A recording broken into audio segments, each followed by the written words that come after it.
Chapter 1726. Along the way, Chen Xian and the others bragged about their driving skills, as if they were the top racers. Yun Jian was immune to it, and she didn't say a word. Young boys and girls gathered together. Regardless of whether they were rich or poor, these boys always liked to talk about things that sounded impressive to the girls. Moreover, whenever something was mentioned, this group of boys would always brag about the top few world-shaking existences. In the racing circle, the most famous car in the world was SS. Therefore, these boys liked to brag about SS. This was not the first time they had mentioned it. Yun Jian didn't even bother to reply. When they arrived at the racetrack, these boys fought to be the first to show off their skills. Yun Jian, Su Mei, Luo Berry, and Mo Sun sat on the spectator stand and didn't look at these boys at all. There was no one around, only the four of them. Su Mei asked Luo Berry her doubts. "Little Strawberry, who is Madame Luo?" "She's my grandma." Luo Berry's frown was now slightly relaxed. "She's more domineering. She forced my friends to me since I was young, and then..." Luo Berry suddenly stopped talking. Later, she met her good friend, but in the end, her good friend's boyfriend cheated on her. Because her family was rich, her boyfriend turned around and pursued her. Her good friend broke up with her because of this, and even insulted her as a whore. But she couldn't say these words out loud. Luo Berry stopped talking halfway, but the people present could understand the meaning of Luo Berry's words. If Luo Berry had brought the three of them home, Madame Luo would have looked at them coldly and mocked them. No one noticed that Mo Sun's sharp eyes flashed slightly when he heard Luo Mei's dejected words. "When my grandma leaves later, we can go back." Luo Berry looked at Yun Jian and then at Su Mei, and suddenly grinned. Madame Luo didn't live in the Luo family's main house. She liked peace and quiet, so she lived in a small villa not far from the Luo family's main house.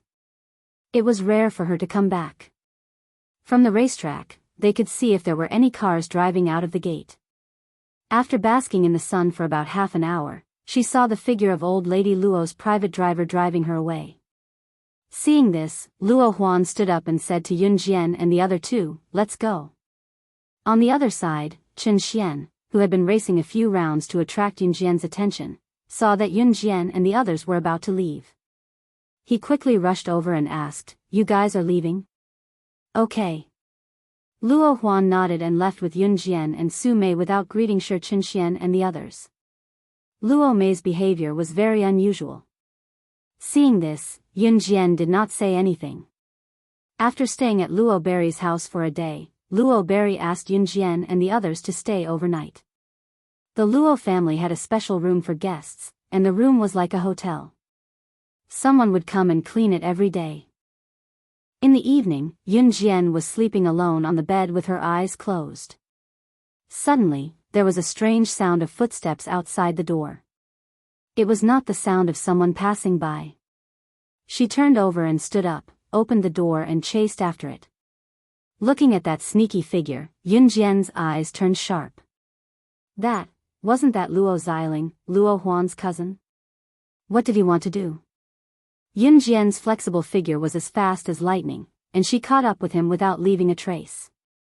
When turning a corner, Yun Jian bumped into a group of people. That group of people were the boys who raced with Luo Xiling during the day, including Xiang Jiai, who mocked Yun Jian at the beginning. The Luo family had a special VIP hotel, so this group of people often stayed at the Luo family's house. It was no secret. At this time, Luo Xiling's expression, which was sneaky as if he was going to do something bad, suddenly became normal. He also greeted the friends he met along the way. "Where are you going, brother?" Chen Xian asked Luo Xiling. "I'm going to the rooftop for a walk," Luo Xiling said and walked through these people naturally.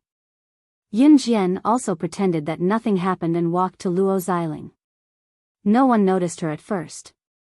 But Xiang Jiai was not happy with Luo Berry, and she was also not happy with Yun Jian.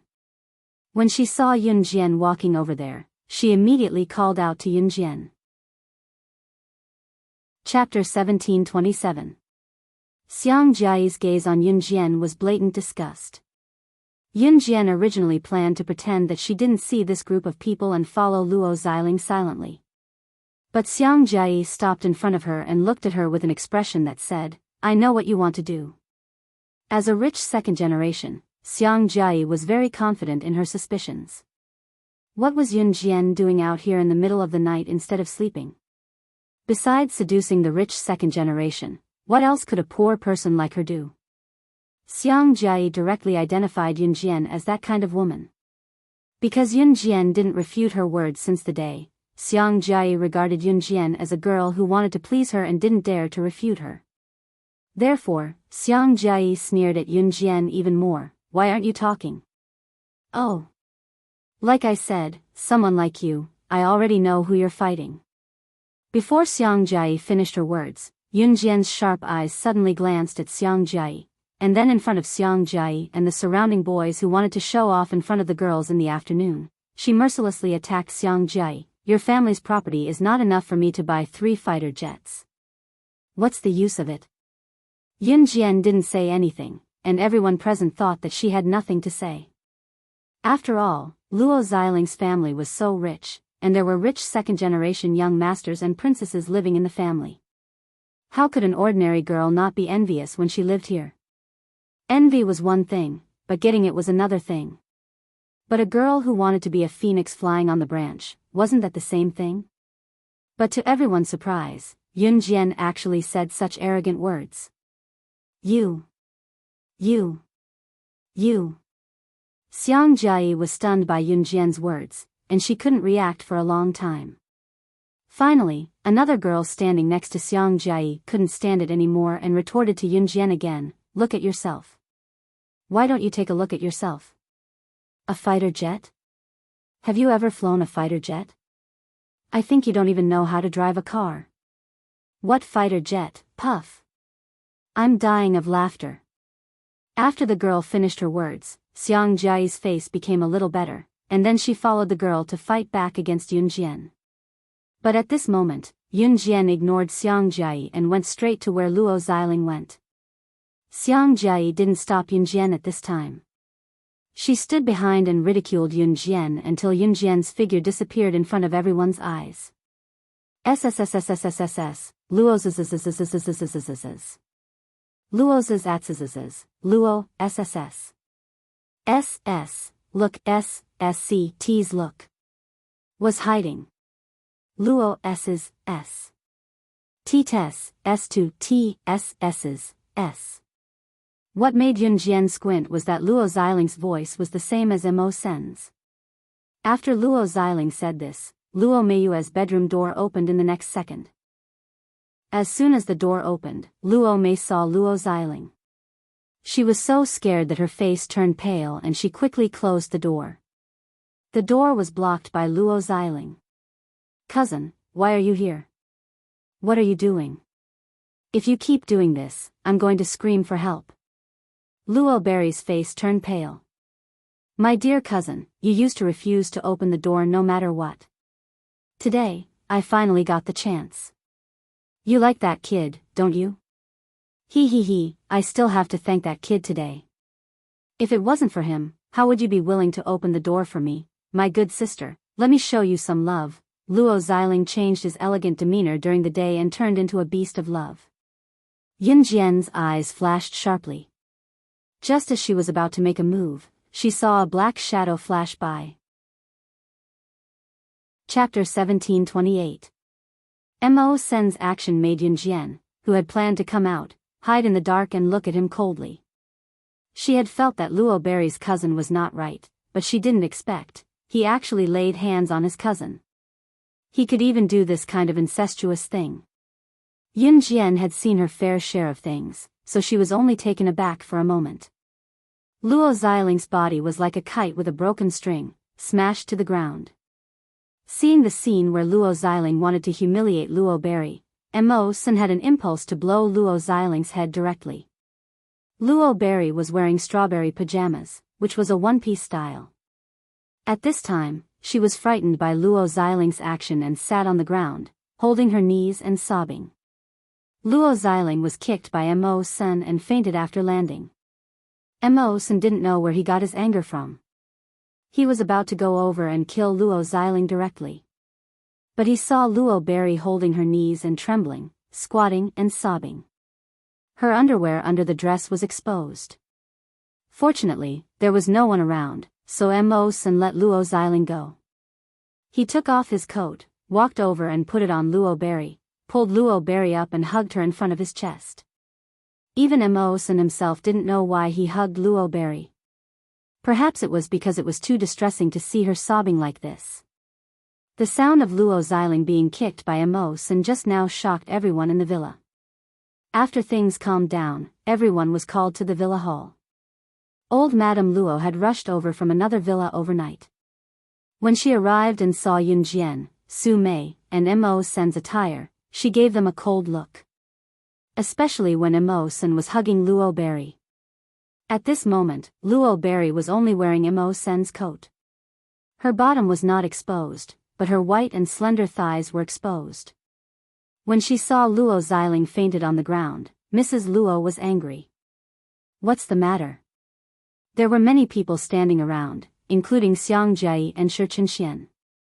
Everyone stood in place. There was a boy who was Luo Xiling and Luo Berry's cousin. He didn't know the specific situation, but he knew that Mrs. Luo loved Luo Xiling the most. So the boy talked to Mrs. Luo and pointed to Emosen who was holding Luo Berry. It's him. Damn it, he must have plagiarized his cousin. Even now, he still refused to let go. Cousin would definitely find out about this and stop it.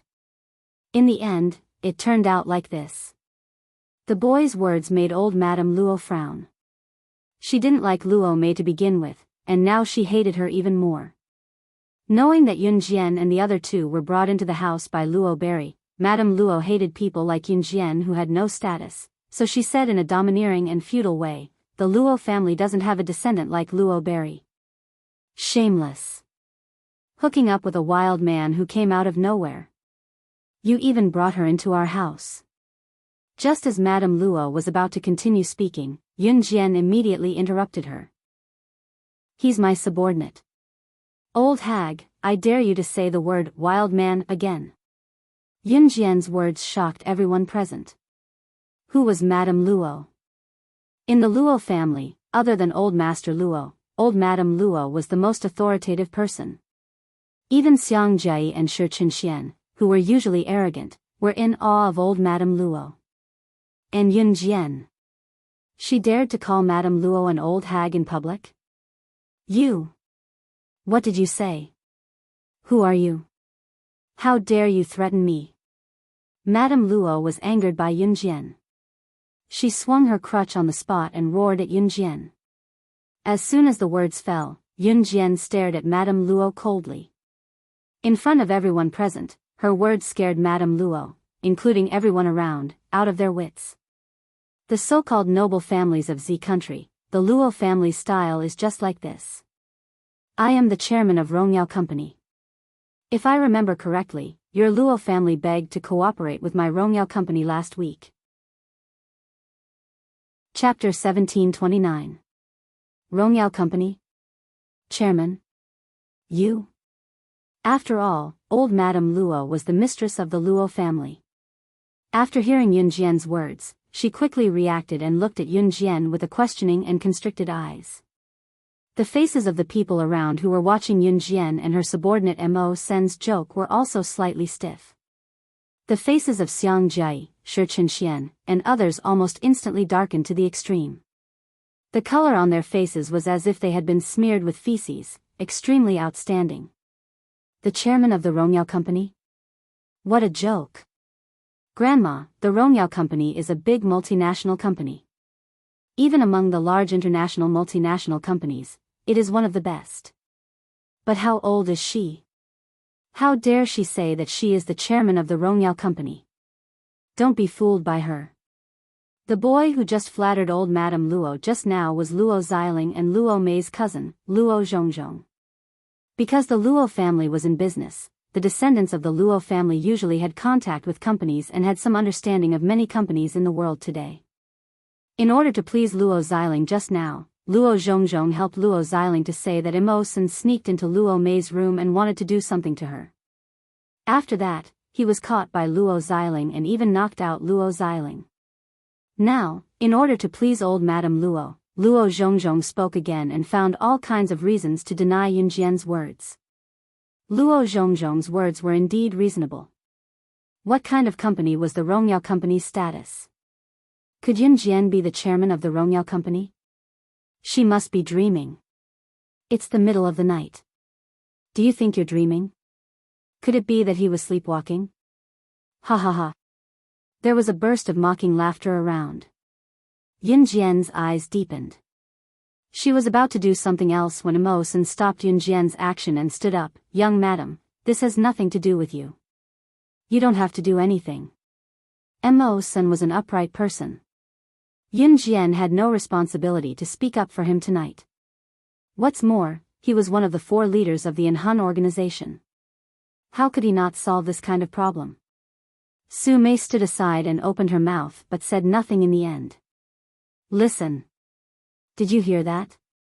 He called that girl, young madam. Puff. Did they think that they were from a military family or gangsters? Young madam. Then I'm still the head of the household. Ha ha ha. Later on, he would say that he was the chairman of Rongyao Company. He was a righteous and powerful person. Now you're blowing your own trumpet. Since you're so powerful, why don't you say you're invincible? As soon as Mo Sen's voice fell, a large group of people who were watching the show pointed at Mo Sen and Yun Jian and laughed. This time, everyone really took Yun Jian's words as a joke. Yun Jian naturally ignored the words of the surrounding people. Since Mo Sen had spoken, she would no longer interfere in this matter. Just as Madame Luo knocked on her crutch and was about to say something fiercely, a thunderous roar suddenly came from the gate. What's going on? At the entrance, a majestic figure was walking towards them. Behind this majestic figure, there were a few other submissive figures. The owner of this majestic figure was 175 meters tall. He was a very strong old man. This person was the head of the Luo family, Old Master Luo. The submissive figures behind him were Old Master Luo's sons, daughters, daughters-in-law, and son-in-law. Seeing Old Master Luo coming in and her parents standing behind him, Luo Mei, who was trembling and speechless because of Luo Xiling, shrank into Mo Sen's arms and was hugged tightly by Mo Sr. Look. Old man, look at this. Look at what your granddaughter has done. She didn't sleep in the middle of the night and had an affair with a man. Our good grandson Xiling saw it and knocked him out. Madame Luo complained to Old Master Luo. Chapter 1730. A long time ago, Luo Xiling would touch her whenever he had the chance. Although Luo Mei had never been touched by Luo Xiling, sometimes when Luo Xiling was close to Luo Mei, he would touch her little hand and rub her head. At first, Luo Mei didn't feel strange until she heard Luo Xiling's conversation with his cousin Luo Zhongzhong one night, saying that he must get her. From then on, Luo Mei would avoid Luo Xiling whenever she saw him. This was also the reason why Yun Jian found Luo Mei was abnormal when she saw Luo Xiling when she entered the Luo family. As for Luo Xiling's imitation of Mo Sen's voice, it was not difficult to explain. Luo Xiling must have learned this skill. It could be seen that Luo Mei's status in the Luo family was not high. So Yun Jian was sure that Luo Mei had never dared to tell anyone in the Luo family that Luo Xiling was plotting against her. After all, Luo Xiling's status in the Luo family was very high. Now Luo Mei dared to say it because she was afraid that people around would misunderstand Mo's senator, but just when Luo Mei said this, a middle-aged man standing behind Mr. Luo shouted at Luo Mei, what are you talking about? Shut up. This honest middle-aged man was Luo Mei's biological father, Luo Lin. The quiet middle-aged woman standing next to Luo Lin was Luo Lin's wife and Luo Mei's mother, Bai Wenxiang. Luo Mei's father, Luo Lin, was an honest man. To put it bluntly, in front of Mr. Luo, Luo Lin was as honest as a pug. As soon as he entered the door, he saw his daughter in the arms of a strange man. He didn't even ask what was going on. Because he was afraid of his old father, Mr. Luo, he shouted at Luo Mei directly. Luo Mei burst into tears when she was yelled at. Because she knew this situation and wanted to stay in the Luo family, Luo Mei never dared to say that Luo Xiling was plotting against her. Perhaps in the eyes of outsiders, Luo Mei was a member of the Luo family. She was very well off and could go out smoothly. But in the Luo family, Luo Mei's status was almost non-existent. This was the wealthy Luo family. Look at the situation now. How dare you hug her? What a scandal. Hurry up and come over. Grandpa Luo didn't like Luo Berry either, so when he saw that Emosen was still holding Luo Berry, he immediately yelled at Luo Berry. Yun Jian narrowed her eyes and didn't say anything. Luo Berry was so frightened by the roar that she trembled slightly. Her heart was bleeding. Everything else was nothing to Rockberry, but to be scolded like that in front of Mawson, Rockberry had an indescribable feeling. However, Luo Mei still grabbed the coat that Emosen had put on her and walked towards Old Master Luo. However, just as she was about to leave Emosen's embrace, Luo Mei felt her wrist being grabbed tightly. In the next second, she, who was about to leave Emosen's embrace, was once again pulled into his embrace. She will no longer be under your control. Emosen reached out and gently wiped away the tears at the corner of Luo Mei's eyes. He said this without changing his expression. Who do you think you are? Luo Berry was a member of the Luo family when she was alive, and she will be a ghost of the Luo family even after she dies. What right do you have to control her? Grandfather Luo was so angry that his face was bulging. He could tell that this poor kid wanted Luo Berry, right? His Luo family's women's marriages were all arranged with other rich families. Who did this poor kid think he was? He wanted to take Luo Berry away. Bam! At this moment, the door was suddenly pushed open. A figure as handsome as Emosen immediately walked in. After this figure entered, he walked straight to Emosen in front of everyone present. The moment this figure entered, Grandfather Luo's face darkened. He was so frightened that he exclaimed at this figure, You are one of the 4 leaders of an Hun group, Adam? After that, Adam, who had attracted everyone's attention, walked quickly to Yun Jian. He first nodded at Yun Jian and greeted respectfully, Young madam. Then, he walked to Emosen's side and ignored Grandfather Luo. He naturally placed his hand on Emosen's shoulder and raised his eyebrows at Emosen. Emosen, it's been so long since we last met. Even this kind of trash dares to bully you? After Adam finished speaking, everyone noticed the way Adam addressed Emosen. Seeing this, Grandfather Luo was so frightened that his face changed. He looked at Yun Jian and then at Emosen and exclaimed, Emosen?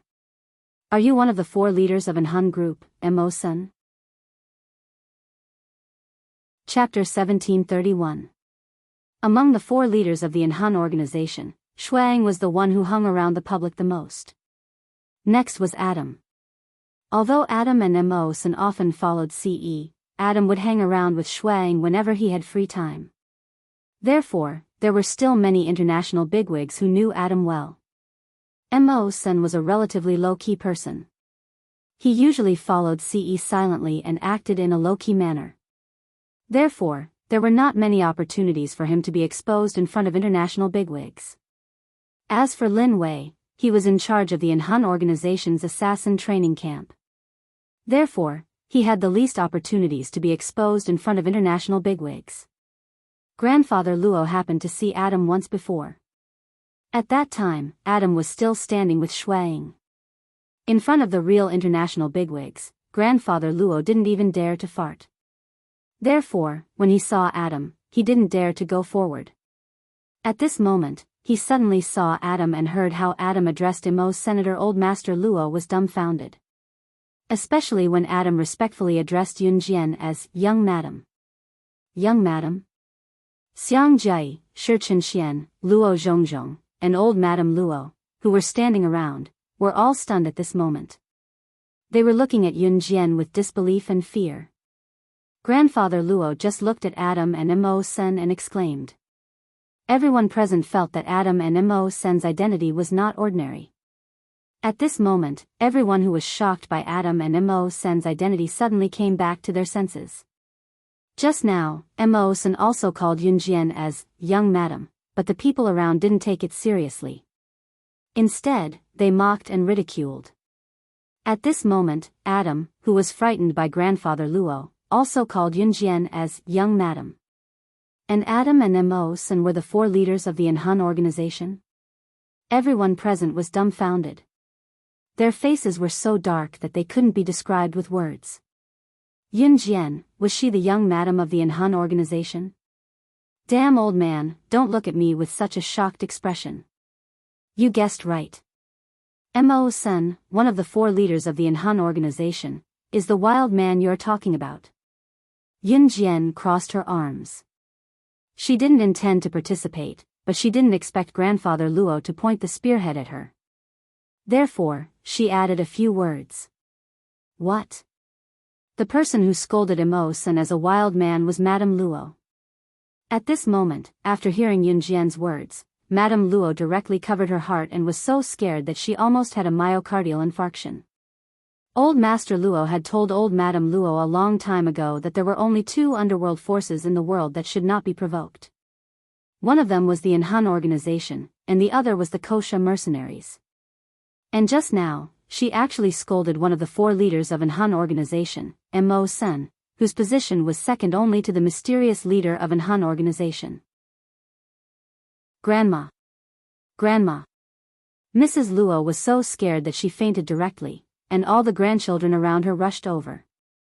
Xiang Jiai, who had said earlier that Yunjian was delusional about marrying into a rich family and seducing the rich second generation, was in a state of shock. Yunjian, was the young mistress of the Inhun organization? How is this possible? Also, Yunjian said that their family fortune was not enough for her to buy 3 fighter jets. Could it be that all of this was real? The surroundings were in a mess. Su Mei was also looking at Yunjian in a daze when Yunjian tilted her head to look at Adam. She raised a brow and asked lazily, "Where's Lan Su?" She went to Qin Yu's house now, saying that she wanted to catch up with Qin Yu. I located Mo Sen's address, that's why I came over. He didn't expect to see such a hot scene. Mo Sen, the abstinent type, was actually hugging a woman in his arms. Adam scratched his head and said to Yunjian. Although Adam was Mo Sen's biological younger brother, he had never addressed him as such. Usually, Adam had never seen his biological brother, Mo Sen, getting close to any woman. What was going on today though? Was the end of the world coming? Chapter 1732. If Mo Sen heard Adam's words, he would not be walking out of this door today. Yunjian smirked. Luo Berry, who was in Mo Sen's arms, was dumbfounded. He was actually Mo Sen, one of the 4 leaders of Inhun group. The younger generation of the Luo family would usually be taught some knowledge of the business world. Luo Berry had heard a lot about large organizations like Inhun Group and Kosha mercenaries.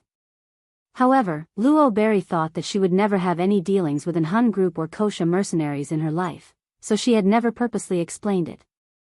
Knowing that Mo Sen was one of the 4 leaders of Inhun Group, Luo Berry instantly felt that she was not worthy of him. Hence, Luo Berry, who was nestled in Mo Sen's arms, tried to break free. However, Luo Berry's wrist was gripped tightly by Mo Sen and she could not break free. In the end, it was Luo Berry's mother, Bai Wenxiang, who came over to pull Luo Berry away that the drama stopped.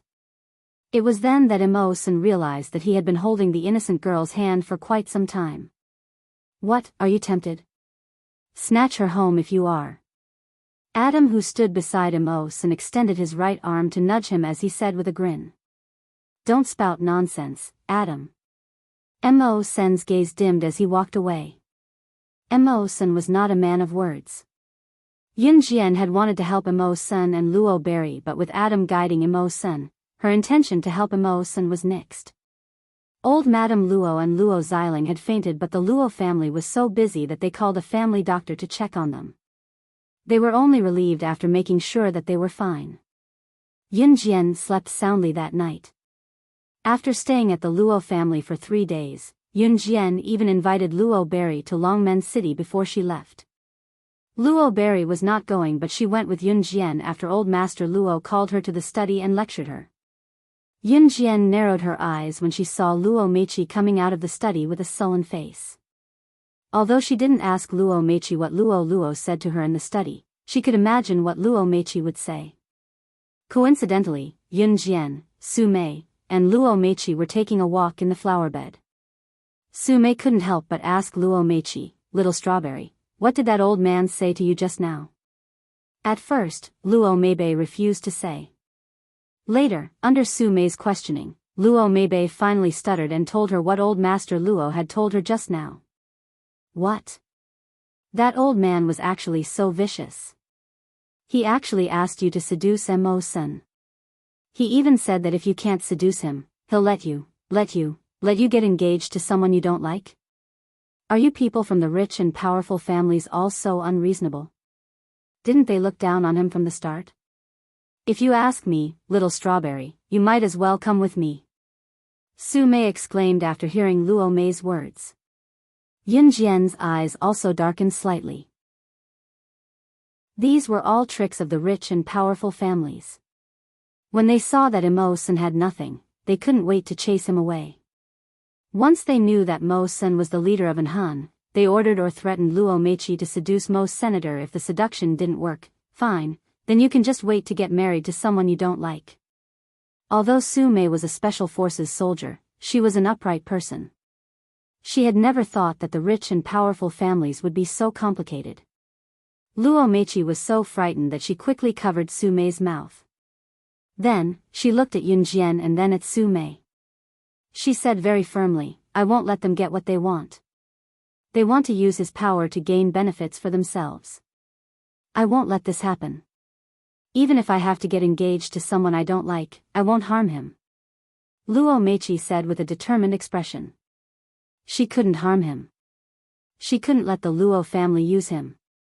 If that was the case, she would rather marry someone she didn't like. Yun Jian raised her eyebrows. When she heard Luo Meibei's words, she saw a slender figure walking over from behind Luo Meibei. Yun Jian purposely didn't say anything. Yun Jian waited for the slender figure to walk in front of Luo Meibei. Then, she grabbed Luo Meibei's wrist. Chapter 1733. Adam and Mo-san were blood-related brothers, so they were somewhat similar. Perhaps Mo-san was usually too calm, while Adam was someone with a particularly bad temper. But when they were angry, the two brothers were really printed from the same board. Mo-san grabbed Luo Mei's wrist and spoke to her very seriously. This action scared Luo Mei so much that her expression changed. "Let go of me. You're hurting me." Luo Mei was frightened by Mo-san's behavior. Mo-san's dark face turned slightly. He lowered his eyes and didn't let go of Luo Mei's hand, but his grip was much lighter. "Sorry," Mo-san apologized in a gentlemanly manner. Yun Jian blinked at Su Mei, and before Su Mei could react, she grabbed Su Mei's collar and dragged her out. Su Mei only reacted after leaving the scene for a while. Was Yun Jian trying to create an opportunity for Mo-san and Luo Mei?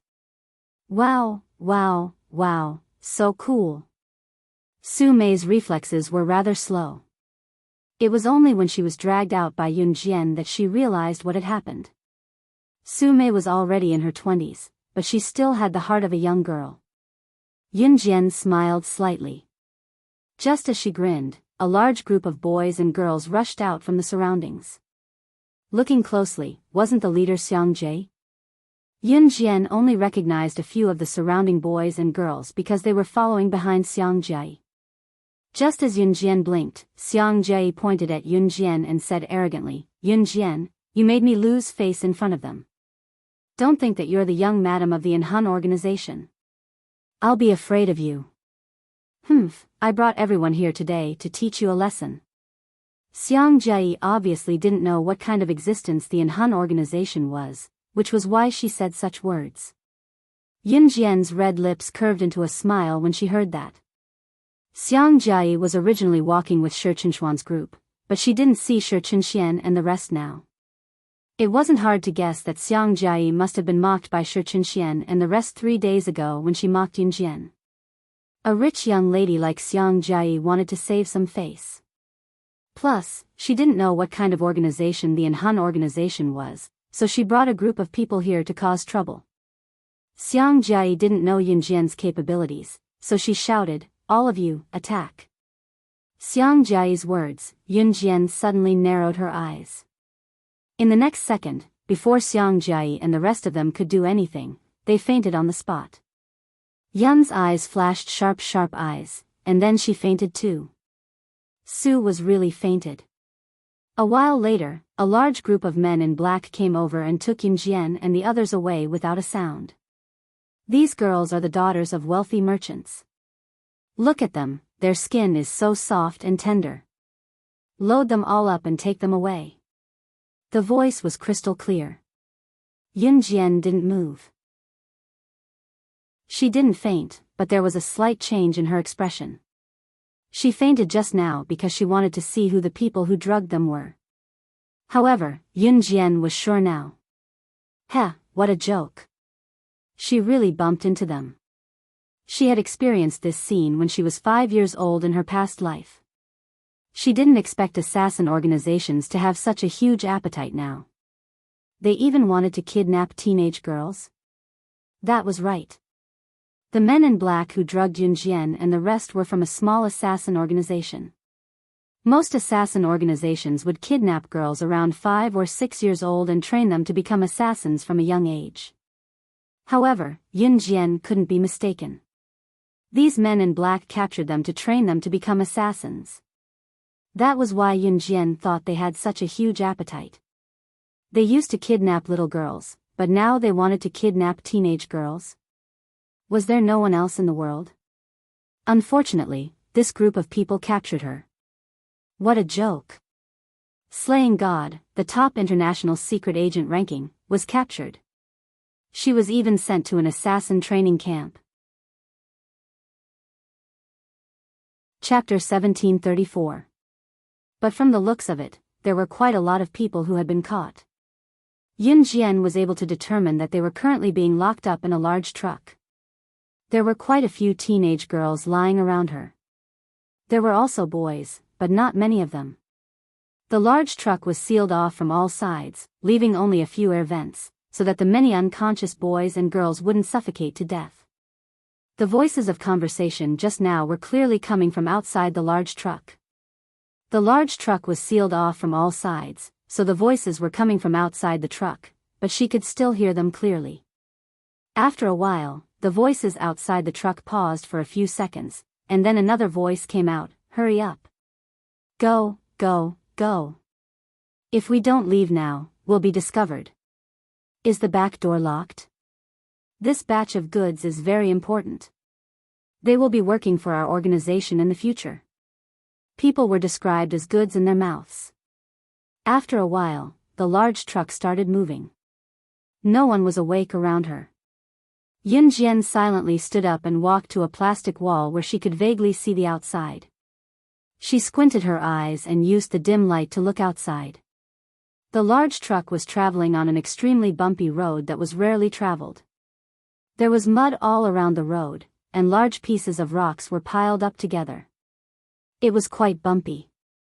Yin Jian sat in the large truck and could feel the bumpiness around her. She was surrounded by people who had fainted. She stood in place and couldn't move around, but her eyes flashed with a sharp luster. Of course she could escape. Even if she released the innocent boys and girls who were caught with her strength, it would be easy for her to do so. But Yin Jian wouldn't do that, because this assassin organization was too strange. Normally, assassin organizations trained professional assassins by kidnapping very young children for training. And once they entered the assassin organization, the chances of survival were less than 0.1%. So if there were children in the future, they must be careful of them. Once he lost it, he would be left with no one to respond to his cries for help. Yin Jian was puzzled by this point. Why would this assassin organization want to capture a teenage girl in her prime? Could it be that they wanted to brainwash them and train them into puppets? Therefore, she had to make this trip. Next, we have important news. In the Donglin city of the northern province, on the same day and at the same time, a total of 10 cases of boys and girls went missing. In the driver's seat of the big truck, the driver was driving. A simple and honest male voice came from the car radio. After hearing the important news, the driver guiltily turned off the radio. Yun Jian could hear the man sitting in the passenger seat next to the driver cursing in a low voice after turning off the radio. F***ck, hurry up and drive. Everything will be fine once we leave the territory. After a moment of silence, the driver said in a clumsy voice, the drugs should have worn off. What if they wake up, so what if he's awake? Don't bother about them. The back is locked. Even if they wake up, they can do whatever they want. The soundproofing of this truck is excellent. After that, the driver and the man in the front seat of the truck didn't say anything else. If it wasn't for Yun Jian's amazing hearing, she definitely wouldn't have heard the mutterings of the driver and the man sitting in the front seat of the truck. After about 15 minutes, the people around them woke up. Where is this? After looking around, the first girl to wake up screamed in fright. This scream woke the people around her up from their dizziness. Yun Jian narrowed her eyes and pretended to wake up with the others. Where are we? Were we all kidnapped? Sob, will we die? I want my mother, I want to go home. The light in the big truck wasn't enough. They could only vaguely feel the other party's presence. When the people reacted, a cry was extremely prominent. Chapter 1735. Xiang Jia was, after all, the daughter of a wealthy family. Just like Luo Mei, her family was extremely wealthy. She had grown up with gold in her mouth. Usually, she was so delicate that she did not even know how to do the housework herself. Although Luo Mei was also the daughter of a rich family, she wasn't favored in the Luo family. Hence, she lived a submissive life since she was young. She was afraid that she would say something wrong and be chased out of the family. Xiang Jia was a typical example of a rich young lady. Hence, when she woke up and looked around, she was so frightened that she started crying and screaming when she saw the dark scene. Open the door. Open the door. What is this place? A couple of boys had already regained their senses. They went to the back seat of the truck to break the door. However, the door was so tight that they couldn't break it open at all. Yun Jian sat in the corner and closed her eyes to rest. A large group of girls around her were sobbing non-stop. Not only Xiang Jia, but the group of people she brought with her were also caught. The truck was huge and there were many boys and girls in it that Yun Jian didn't know. Yun Jian's night vision was very good. She could clearly see the faces of every boy and girl in the dark space of the truck. Not many boys were crying, but most of the people who were caught were girls. After confirming that it was a kidnapping, they were all frightened and started crying non-stop. Su Mei was the last to wake up. When she woke up, she was only shocked but didn't say anything. Su Mei was only in her 20s. The people who caught them probably didn't expect that Su Mei was a special forces soldier. At this moment, Yun Jian understood Su Mei's silence very well. She was conserving her energy. Soon, they would be involved in a fierce battle. Boo-hoo. I want to go home. I don't want to be here. Mommy. I miss Mommy. I want to go home. It's so scary here. It's so dark. Boo-hoo.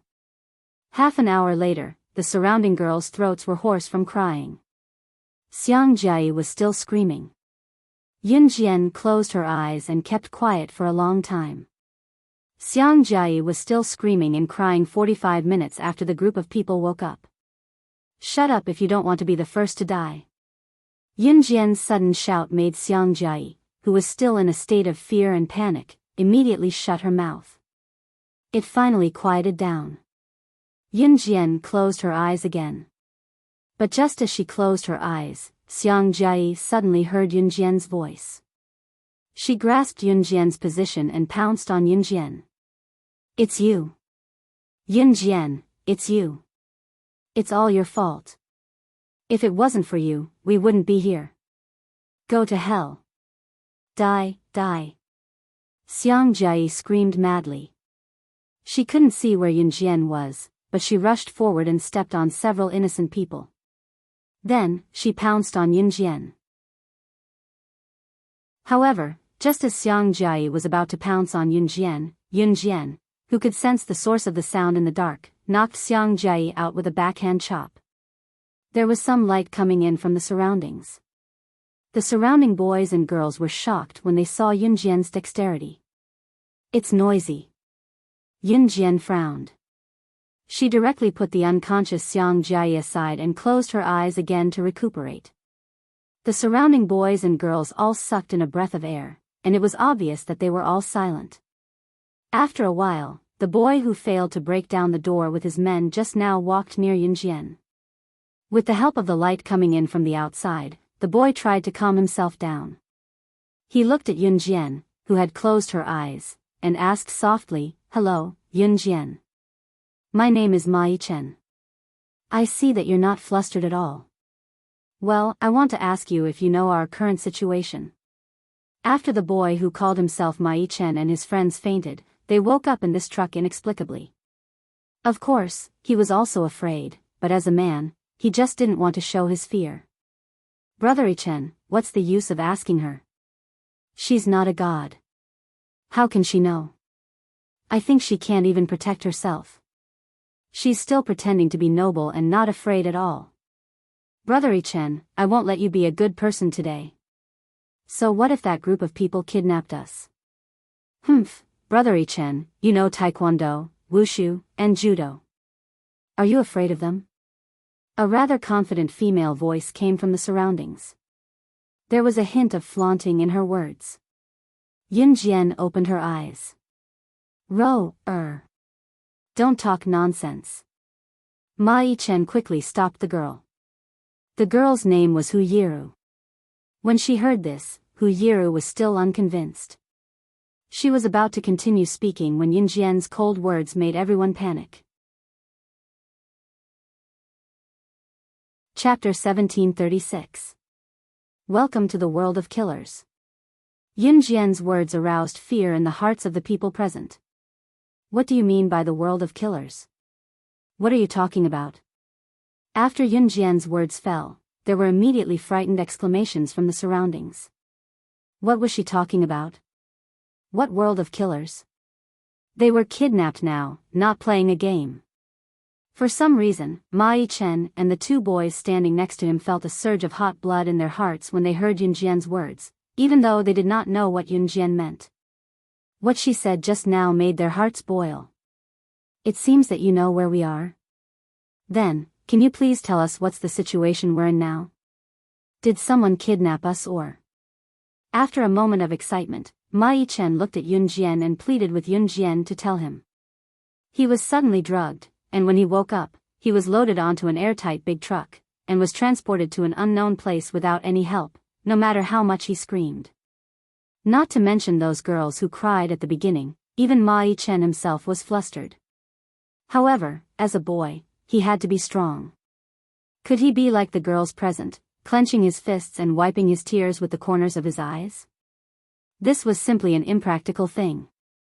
Ma Yichen's anxious question did not get a reply from Yun Jian. At this moment, Yun Jian had closed her eyes. Finally, it was quiet for a while. After a while, Hu Yiru, the girl who looked down on Yun Jian just now, began to grumble again. "Brother Yichen, look at her behavior. She clearly doesn't know anything and is still pretending. Wasn't the girl who was knocked unconscious by her just now scared? It's normal for girls to cry when they are scared. What about her? She actually said, 'Shut up if you don't want to be the first to die,' as if she is very powerful. Who does she think she is? So powerful." After Hu Yiru said this, the noisy space suddenly fell silent. Hu Yiru swallowed her saliva.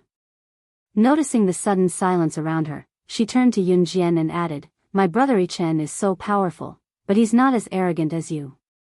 Shut up, all of you. We don't even know where we're going later. We've been arguing for almost an hour, and we don't even have the strength to speak. Other than being slaughtered, what else do you want? The moment Hu Yiru finished speaking, Su Mei, who had been silent all this while, could not help but speak up.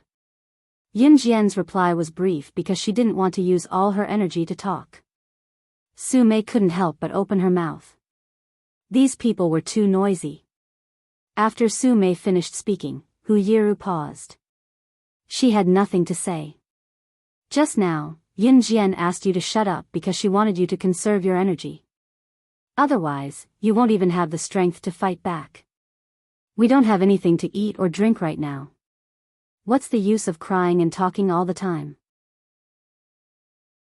Other than exhausting your energy, do you think you can go back if you cry and talk? If you don't want to die, then shut up quickly. We don't know what will happen later. No one will be able to save you here. All right, I won't say any more. Help yourselves. Su Mei heard the crowd's criticism of Yin Jian.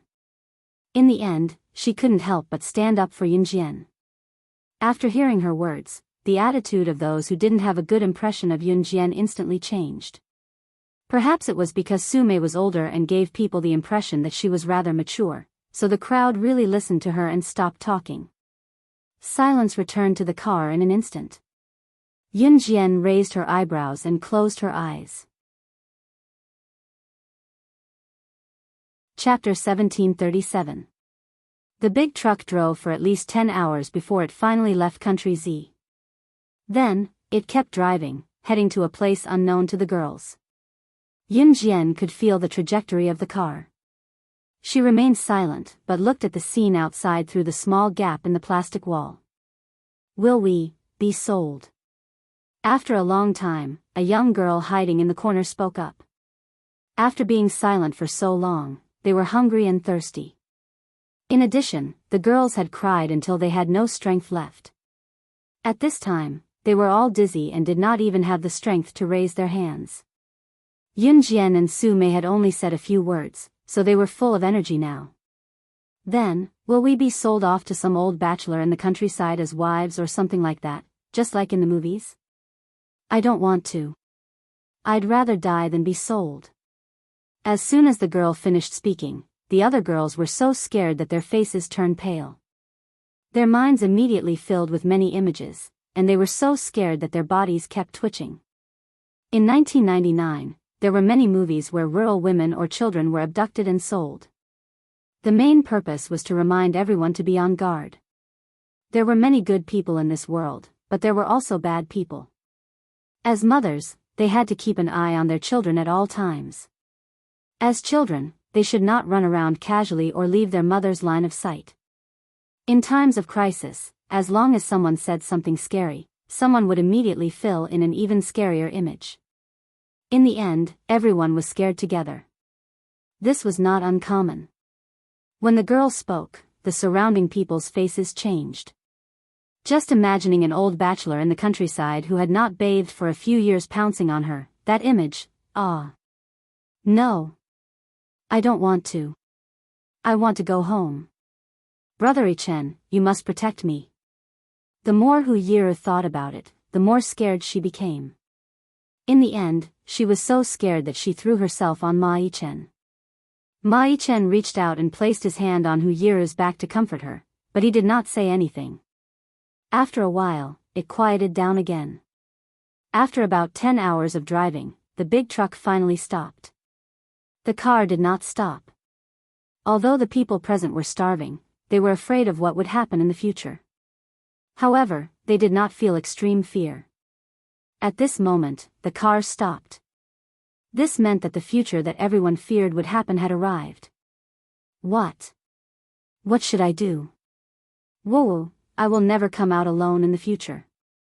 God, I was wrong, please save me. The young girl's mosquito-like cry for help came from the corner. But there was nothing he could do. 5 hours ago, Xiang Jiayi had already woken up. After waking up, Xiang Jiayi did not cause any trouble for Yin Jian. Xiang Jiayi's friend repeated Su Mei's words to Xiang Jiayi. After hearing this, Xiang Jiayi felt that she should conserve her energy. She was going to kill Yunjian sooner or later. This slut. Do you know who you are? Wasn't she just the young madam of the Inhun organization? What's so great about that? Bang! Just as everyone's thoughts drifted away, the back door of the big truck was opened. Perhaps it was because they had not seen the light for a long time. The moment the back door of the big truck was opened, everyone present squinted their eyes. It was already 10 minutes into the evening. Since they were caught in the morning, the truck had been on the road for 10 hours. The sun was about to set. It was obvious that they had been transported out of the country. Yun Jian also squinted her eyes slightly. When everyone saw a row of people holding all kinds of machine guns, pistols, and other weapons, their faces turned green with fear. Guns. Guns. Those are guns. The girls began to scream in fear again. Standing in front of them was a group of men dressed like foreigners. Hearing the screams of the girls, the man standing at the front cursed in a low voice. He lifted the machine gun and was about to shoot at them, but he was stopped by the man beside him. The man beside him was dressed very formally, but his looks were average. After the man stopped the machine gun, he turned to look at the girls. Finally, he spoke to them in Chinese. Chapter 1738. Soul Devourer Organization. Yun Jian's eyebrows, which had just calmed down, rose slightly again. Soul Devourer Organization. The name of this organization was similar to an Han organization's title for a moment. Yun Jian could not help but raise her eyebrows even more. Was he trying to use a similar title to an Han organization to attract assassins from all walks of life to join Soul Devourer? Or was he delusional to think that he could stand shoulder to shoulder with an Han organization one day? Yun Jian did not think too much about it. The group of people had already stood on the ground from the big truck. Soul Devourer Organization? Where is this place? I want to go home. I want to go home. Seeing that the foreign man could speak Chinese, a girl shook her head and screamed. She was so scared that her face turned green. Our Soul Devourer organization is naturally an assassin organization, and this place is obviously the assassin training base of our organization. The foreign man, who was standing at the front, explained to the crowd in fluent Chinese. After that, the foreign man bowed to the crowd and continued speaking in a very gentlemanly manner. And you are very honored to be trained as assassins of our Soul Devourer organization. My name is Jean. You can call me Jean. Coach. Okay, I like this title very much.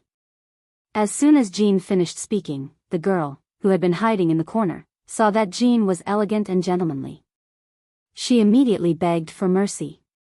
My mother is still waiting for me at home. Please let me go. You can catch them.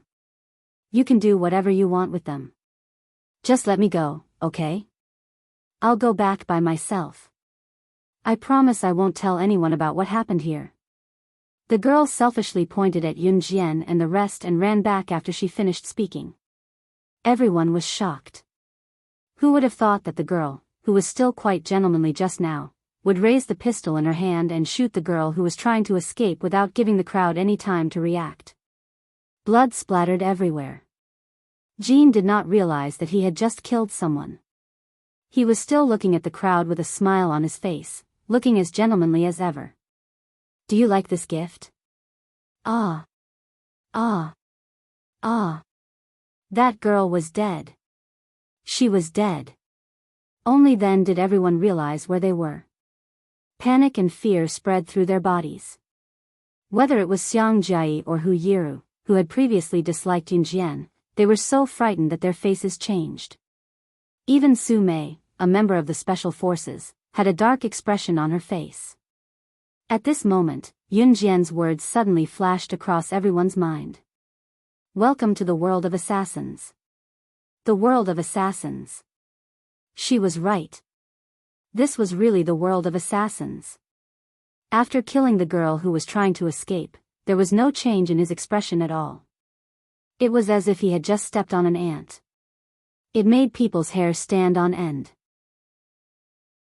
All right, baby, don't struggle anymore. Be obedient and you'll be rewarded in the future.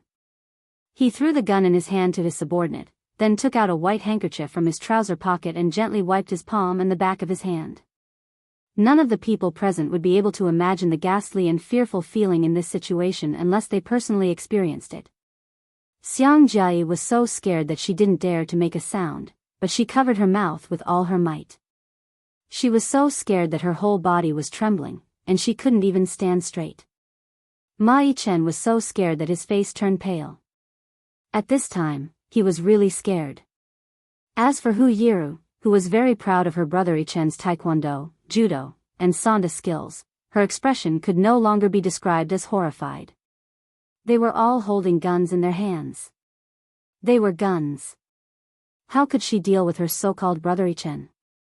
Just when everyone present was so frightened that they were trembling all over and squatting on the ground one by one, they were so scared that they couldn't stand straight, a girl's voice suddenly sounded arrogantly. Unknowingly, Yun Jian was already standing in front of Jean. She looked indifferent and looked at Jean and his men without any fear.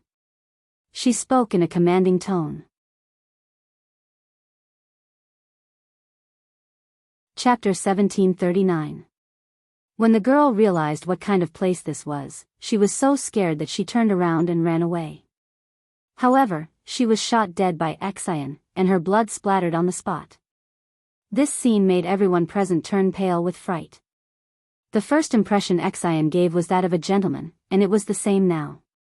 However, when the girl tried to escape, he smiled and killed her with one shot as if he was stepping on an ant. What did the girl do wrong? She did nothing wrong. She was just scared and wanted to leave. What about this group of people? They didn't even give her a chance to explain and killed her directly. Xiang Jia, Ma Yichen, Hu Yiru, and all the young boys and girls present were so scared that they trembled uncontrollably. This was not a place for humans at all. People could die in this place. This was hell. Hell. However, just when everyone was scared, terrified, and trembling to the extreme, a loud female voice suddenly sounded. Yun Jian's voice spread to every corner of the place. Her brash, arrogant, and fearless voice made everyone present tremble. When they reacted, whether it was Xiang Jia, Ma Yichen, Hu Yiru, or the others, they were all dumbfounded. Was Yun Jian crazy? She actually talked to Xian, who killed a girl without batting an eyelid just now. Did she want to die? I'll give you 1 minute to get the leader of your spirit devourer to come out and see me. How could she say such words? Just now, the girl was killed just because she wanted to escape. By saying this, Yun Jian wanted to kill everyone present. Xiang Jia's expression changed at the speed of light. Xiang Jia originally had a problem with Yun Jian. When Yun Jian said this, Xiang Jia didn't even wait for Xian to react and pointed at Yun Jian first. She's crazy. This has nothing to do with us. If you want to kill someone, kill her. Kill her. As Xiang Jia spoke, she shrank into the crowd. Come back quickly. Hearing Yun Jian's words, Ma Yichen lowered his voice and kindly called out to Yun Jian, asking her to come back quickly. When Hu Yiru, who was standing next to Ma Yichen, heard his words, she quickly tugged at the corner of his clothes and whispered to him. Brother Yichen, you're crazy. Whether she lives or dies is none of our business. Let her die. Just let her die. Just don't implicate us. Yun Jian narrowed her eyes and looked coldly at Xian, who was standing in front of her. The coldness of the god of slaughter emanating from her eyes made Xian feel terrified for no reason. He couldn't help looking at Yun Jian again. His intuition told him that this young lady was not to be trifled with. They were definitely not in cahoots with this group of abducted boys and girls. Xian suddenly grinned at Yun Jian. Then, under the creepy gaze of a large group of people in front of him, he pointed at one of his men and said to Yun Jian, Young lady, you're very brave. Look. This is my right-hand man, 025. If you kill 025, then you will take his place. Survive. As for them. Xian glanced sideways at Xiang Jia, Ma Yichen, Hu Yiru, Su Mei, and the others, and continued, "As long as you kill 025, you can survive. Kill all of them."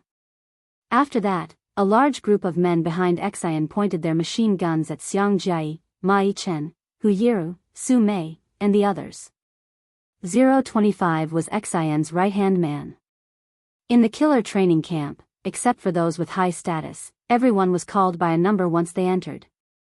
If Yun Jian, Xiang Jia, and the others were to mingle in the killer training camp, only one could survive in the end.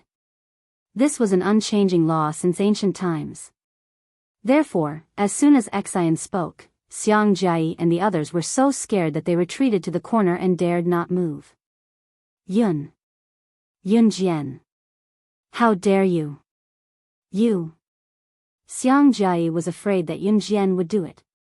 However, just as Xiang Jia said this, Yun Jian continued to speak.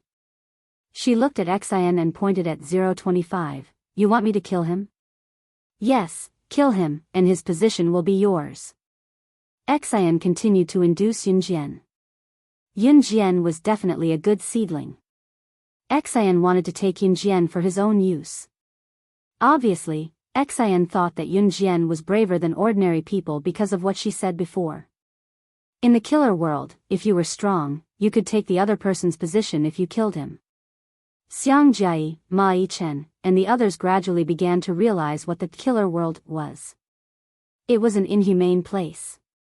Just as Xiang Jia and Ma Yichen were afraid that Yun Jian would really do as Xian said, Yun Jian's words suddenly sounded and reached everyone's ears. "I don't care about his position. It's better to kill you than him. I'll kill you first, take your position, and then kill the head of your Soul Eater organization." After Yun Jian finished speaking, her figure flashed and she walked quickly to where Xian was. Chapter 1740. What Yun Jian had said was enough to shock everyone present, and it was enough for Xian to kill her. Not only did Xian not kill her, but what puzzled Xiang Jia, Hu Yiru, and the others was that Xian actually gave Yun Jian a chance. He let her kill his right-hand man 025, so that the position of 025 would be given to Yun Jian. This was far beyond what everyone present could bear. The girl just wanted to escape, but she was mercilessly shot dead by Xian. Now, Yun Jian was directly pointing at Xian's nose and asking the leader of the Soul Devourer to come out. And Xian actually gave Yun Jian a chance. But what surprised everyone present was that Yun Jian did not want such a great opportunity. What she wanted was Xian's position. No. She wanted to destroy the Soul Devourer. The Soul Devourer. This was an assassin organization. And Yun Jian wanted to destroy an assassin organization. Did she know what she was doing? Just as everyone sucked in a sharp breath, Yun Jian, who was right in front of them, was already sprinting toward Xian Jin. Xian did not expect Yun Jian to want to kill him. His face suddenly changed, and he wanted to dodge Yun Jian's fatal blow in an instant. So fast. This young girl. Her movements are so fast. Is she originally a professional assassin? Her speed is so fast that I can't even see it with my naked eyes. A boy exclaimed in disbelief. He was dumbfounded, and his mouth was wide open, unable to close for a long time. Oh my God. Look. Just as the boy's mouth was wide open, and he was so shocked that words could not describe it, a voice louder than the boy's came out. Right after that, everyone turned to look at Yun Jian. Perhaps it was because the boy who spoke last spoke louder than the rest. Yun Jian flashed by like a phantom, and at this time, Xian's pupils shrank. Xian was not for show. The moment Yun Jian flew towards him, he instantly dodged Yun Jian's powerful blow. Just as Xian was about to dodge Yun Jian's powerful blow, something happened that made everyone present go crazy. They saw that Yun Jian's trajectory, which was still attacking Xian, suddenly reversed. She seemed to be able to predict the future and knew how Xian would avoid her technique. In the next moment, she opened the 5 fingers of her left hand, and a bright butterfly knife immediately appeared in her hand. She stabbed the knife into the center of Xian's heart. Xian had already blocked Yun Jian's first move, but unexpectedly, Yun Jian saw through his move. The butterfly knife left a lightning-like afterimage in front of everyone present, and stabbed directly into Xian's heart. The knife stabbed into the center of Xian's heart. The knife fell, and the knife was pulled out. After Yun Jian stabbed the butterfly knife into Xian's heart, she directly pulled it out of Xian's heart in the next second. Xian's eyes widened. He even had no time to react before he died on the spot. She killed someone. She killed someone. Xiang Jiayi's initial disdain toward Yun Jian was replaced by shock at the speed of light when she saw the bloody butterfly knife in Yun Jian's hand. Xiang Jiayi was so scared that her lips turned pale. She seems to belong to the god of killing who lives in such a world. At this time, Ma Yichen looked at Yun Jian blankly and said this involuntarily. As soon as he said this, the group of men who had followed Xian with machine guns turned their heads and left one after another. Seeing that their kidnappers had left, Ma Yichen and the rest were terrified of Yun Jian's actions, but they were elated that they could finally leave this godforsaken place. However, just when they relaxed their tense emotions, Yun Jian shook the butterfly knife in her hand, which had just been wiped with paper, and sneered at the corner. Chapter 1741. As soon as Yun Jian finished her words, Xiang Jiayi, Ma Yichen, Hu Yiru, and Su Mei were obviously stunned. Yun Jian's words meant, who was hiding in the dark? Who was hiding in the dark? Su Mei knew Yun Jian's strength, so she did not say anything just now. She did not want to implicate Yun Jian. Now that Jin's men had all run away, Su Mei finally spoke up. Yun Jian did not reply to Su Mei. She blinked her eyes up and down, and her long and narrow eyelashes fluttered. It was a beautiful sight. Didn't you just kill a person? What's so smug about it? Hu Yiru was very dissatisfied with Ma Yichen's evaluation of Yun Jian. Even though she had seen such a terrifying side of Yun Jian, she still scolded Yun Jian coldly. However, Hu Yiru spoke to Yun Jian with the mentality that Yun Jian would never do anything to her. Yun Jian did kill Zhen, but did she dare to kill her? Did she dare? However, Hu Yiru only dared to mutter these words in her heart and did not dare to say them out loud. Hu Yiru. Stop fooling around. As soon as Hu Yiru finished speaking, Ma Yichen suddenly stopped her with her full name and did not let her continue talking nonsense. Brother Yichen, who are you helping? That's how it is. She. Hu Yiru thought that Yun Jian was pretending to be a ghost. There was clearly no one hiding in the dark, but Yun Jian still had to pretend that there was someone hiding in the dark. However, just as Hu Yiru said this, a strange male voice suddenly came from the dark. There was a trace of indescribable gloominess in the voice. This little girl is so capable. She actually killed the most powerful assassin of our spirit devourer's leader, Zhen. He. After this strange voice came out, a man wearing a black and gray robe walked out from the dark. He had a high nose bridge and a face that looked like a woman's, but the voice that came out of his mouth was that of a foreign man.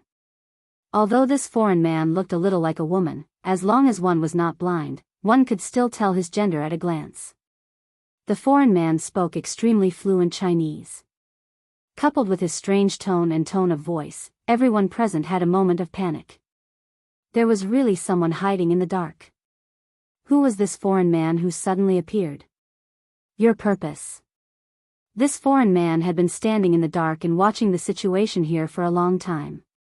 Yun Jian had sensed his presence long ago, but she did not say it before. Now that they were in front of everyone, Yun Jian did not beat around the bush with the foreign man. She looked at him and said it nonchalantly. The foreign man was slightly stunned. When he came to his senses, he pulled his lips and broke into an imperceptible smile. The foreign man immediately restrained his strange voice and returned to his normal tone. He looked at Yun Jian and said with a smile, I like to talk to smart little girls. He. The foreign man stopped laughing and looked at Yun Jian sideways. He pursed his lips and said softly, "My name is Neil. I'm a senior assassin of the Spirit Devourer. When I saw you kill Zhen, your movements were clean and neat. You're even more powerful than our leader of the Spirit Devourer. So I ask you to cooperate with me. We'll attack from both sides and kill the leader of the Spirit Devourer. As long as you agree, I'll send everyone here home safely. What do you think?" When Neil spoke, his ambition was exposed. He was just a small senior assassin of the Spirit Devourer. His strength was clearly more powerful than Zhen. Why did the leader of the Spirit Devourer not pay attention to him? The leader of the Spirit Devourer was just a woman. Her strength was not much stronger than Zhen. He and Neil were not convinced. So, he wanted to work with Yun Jian to kill the leader of the Spirit Devourer. "So, what about the benefits you're going to give me?" Yun Jian narrowed her eyes and replied indifferently. Neil originally thought that Yun Jian, this little girl, would thank God for sending everyone home safely. However, he did not expect Yun Jian to be unsatisfied. His face darkened and he asked, "Then what do you want?" "I want half of the Spirit Devourer's forces to belong to me."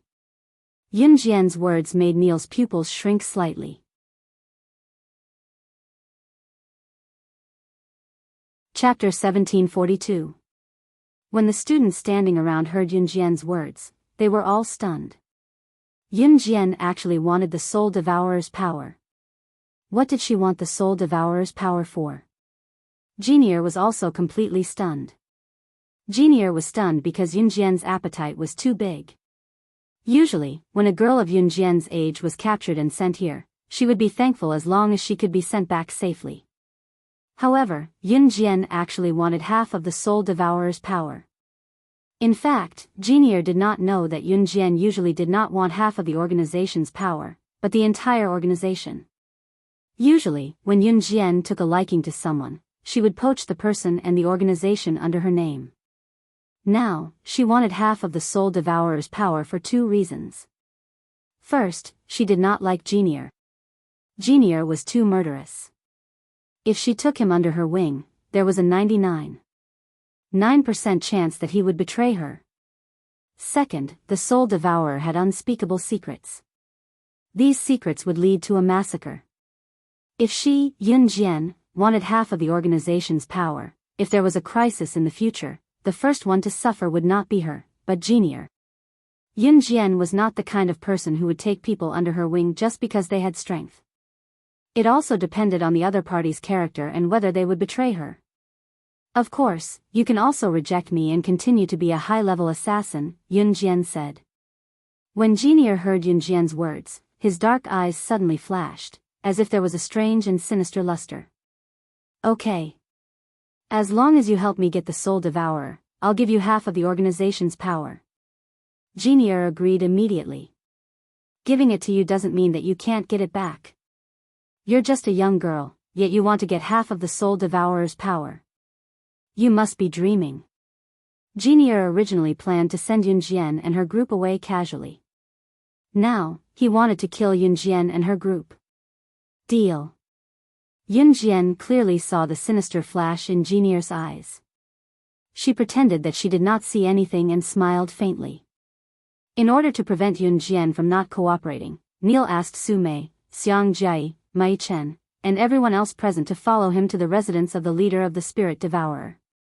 What Jinier didn't know was that using Xiang Jia to threaten Yun Jian was completely useless. In the hall of the residence of the Soul Devourer's leader. "Shenji, get out here.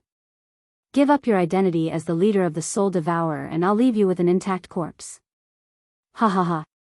As soon as he entered the residence of the leader of the Soul Devourer, he began to make a big fuss. Yun Jian's eyelids twitched when she heard Neil address the leader of the Soul Devourer as such. Just as Neil finished speaking, a woman in her 20s with a voluptuous figure and an enchanting charm walked in from the side. The moment Yun Jian saw the girl, her lips curved into a smile. To think that he would run into an acquaintance here. That's right, Shenji was her old acquaintance.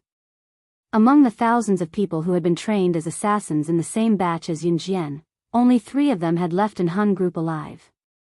Yun Jian was the only one among the three who had completely escaped in Han Group's control. As for the other two, one of them was Mad Dragon, who had been poached by Yun Jian from an Han Group to join the Kosha mercenaries. The other person who had left an Han Group alive with Yun Jian and Mad Dragon was Shinji. Back in an Han Group, Shinji had done everything he could to surpass her and defeat her. However, she, slaying God, would not allow anyone to challenge her authority. Shinji had always been brooding over this and had vowed to surpass her in terms of ability in this lifetime. At this moment, Shinji's gaze swept across the room. He fixed his gaze on Yun Jian before turning to look at Neil. He sneered, "The position of the leader of the Soul Devourer can't be snatched away by you and this brat who came out of nowhere." Shinji's words were so intimidating that Xiang Jia and the others felt their hearts skip a beat. They looked a little frightened. However, just as everyone was panicking, thinking that even if Yun Jian killed Shinji, she would not be able to defeat this domineering Shinji. An even more intimidating and arrogant statement that caused everyone to tremble in fear continued to ring out.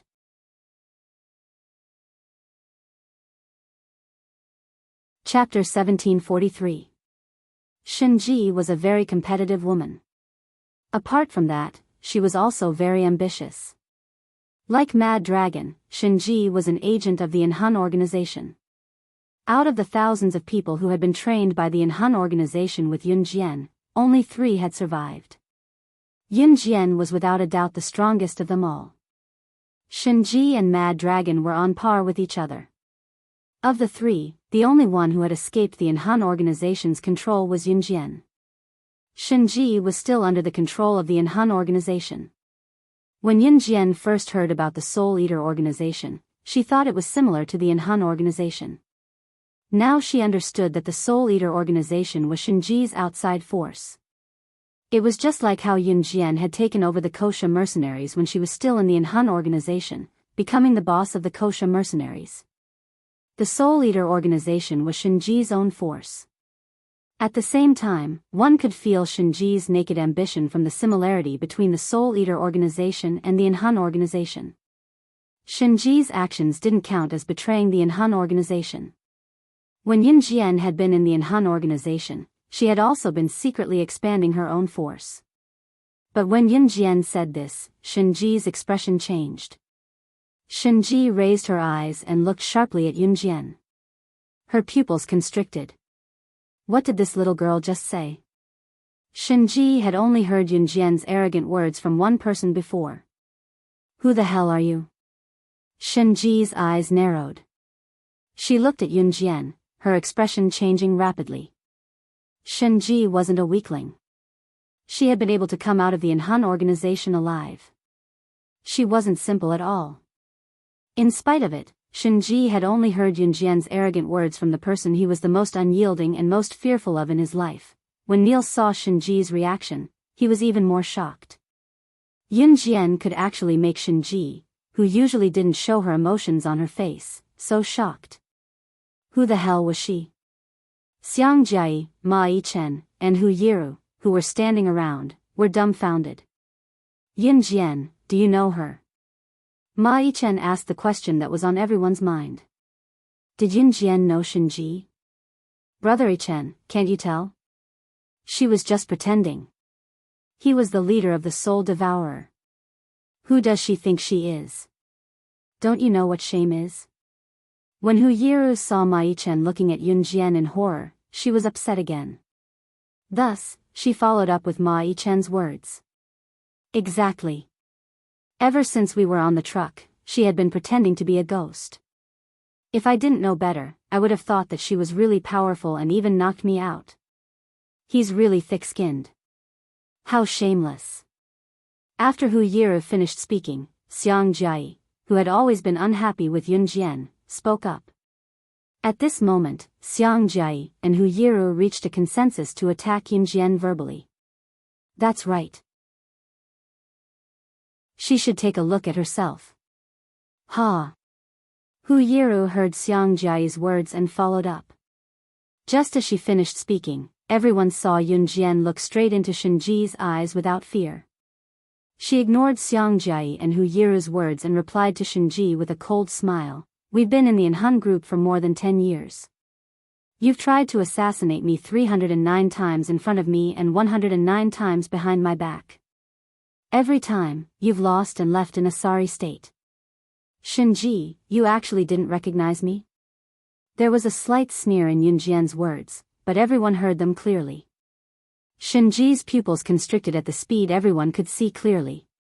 She then confirmed Yunjian's identity right in front of Xiangjiai, Hu Yiru, Ma Yichen, and everyone else. She exclaimed at Yunjian, "Yunjian, you're the one who saved me." Chapter 1744. You're 006. Shinji exclaimed to Yunjian in front of everyone. Everyone was stunned at the sight. Yunjian, who stood in front of Shinji, raised the red arc with a smirk and spoke to Shinji coldly. Do you remember when you lost to me for the 409th time and yelled at me, "I'll remember you even if you turn into ashes"? 095, I didn't think that you wouldn't recognize me after such a short time. When Yunjian and Shinji were in Enhun, they'd always referred to each other by their numbers. Because in Enhun, everyone only had a number, not a code name. So when Yunjian and Shinji met, the words they used the most were their numbers. 095 was Shinji's number back then. Yunjian had an indescribable feeling towards Shinji. This feeling was different from the hatred she felt towards her enemies, and also different from the protection she felt towards her own people. Or to put it another way, in Yunjian and Shinji's subconscious, they'd already turned each other from mortal enemies to rivals. In the early years, the children who were caught and sent to Enhun organization were all in a state of killing each other. But later on, only a few of them survived. And there were only one or two outstanding people. Without a doubt, Yunjian and Shinji were the most outstanding of their batch of children. In that inhumane world back then, the reason why Yunjian and Shinji were more outstanding and powerful than the others was because they saw each other as rivals. They wanted nothing more than to surpass each other, or to stand at a position where no one could touch them. If a person could meet a rival, that was without a doubt a very lucky thing. Because when you see someone who's as strong as you as a rival, you'll do your best to climb up. When you reach the highest point, you'll look back and realize that you're already standing at a position where ordinary people can never touch you. Yunjian and Shinji had been like this back in Enhun, encouraging each other. But neither of them would reveal this relationship. Therefore, even though Yunjian and Shinji were women, they were able to trample over the so-called stronger men and become one of the 3 people who walked out of Enhun alive. This was why Yunjian had revealed her identity to Shinji as soon as she saw him. Yunjian and Shinji's conversation attracted everyone's attention. This was especially true for Xiangjiai and Hu Yiru. Just now, the two of them had criticized Yunjian for being so pretentious. Now, their expressions were extremely ugly. Xiangjiai knew that Yunjian was a guest at Luo Berry's house. Although she knew that Yunjian was the young madam of Enhun group, she didn't know what Enhun group was and didn't think that Yunjian was very powerful. Wasn't she just a fence-sitter who relied on men to get to the top? But hearing Yunjian and Shinji's conversation, Xiangjiai was stunned. She stared at Yunjian and Shinji and exclaimed, "Do you really know each other? I thought we didn't know each other just now. Didn't Shinji not know Yunjian just now? How was this possible?" Yunjian really did know the leader of the Soul Devourer group. Naturally, no one paid any attention to Xiangjiai's exclamation. Shinji didn't see Xiangjiai as a person at all. After acknowledging Yunjian, Shinji studied Yunjian from head to toe. Then, he clicked his tongue and continued. "You've changed your face and you're blaming me for not recognizing you. 006, our grudge will never end in this lifetime."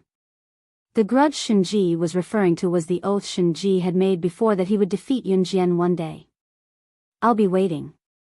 Yunjian's lips curled into a faint smile. Then, she glanced at Shinji indifferently. "What are you going to do by raising a puppet?" Raising a puppet? Yunjian had just met Shinji, hadn't she? How did she know that Shinji was going to raise a puppet? Was she just making things up? Everyone in the distance was shocked again. They didn't know that Yunjian had already guessed it. Someone is buying puppets. One puppet can be sold for $1 million USD. Shinji walked over to a bench and sat down. He looked at Yunjian calmly. You have 50 million USD for every mission. Do you really need that much money? Yunjian stood where she was lazily and chatted with Shinji about mundane matters in front of the dumbfounded crowd. Everyone was flabbergasted by what she did. But what made Xiangjie, Hu Yiru, and the others even more flabbergasted was what Shinji said next. When Shinji heard Yunjian's words, he immediately stood up from his seat. In front of everyone, he glared at Yunjian.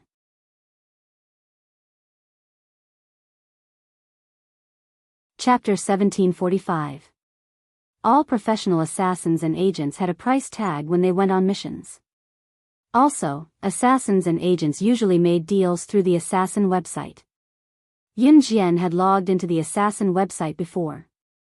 Every assassin or agent had their own account on the official assassin website. Usually, when they accepted missions, they would do business on this special agent killer website. Yunjian and Shinji used to be assassins from Anhun. After they debuted, they had their own accounts on the assassin website. Their account names were their code names.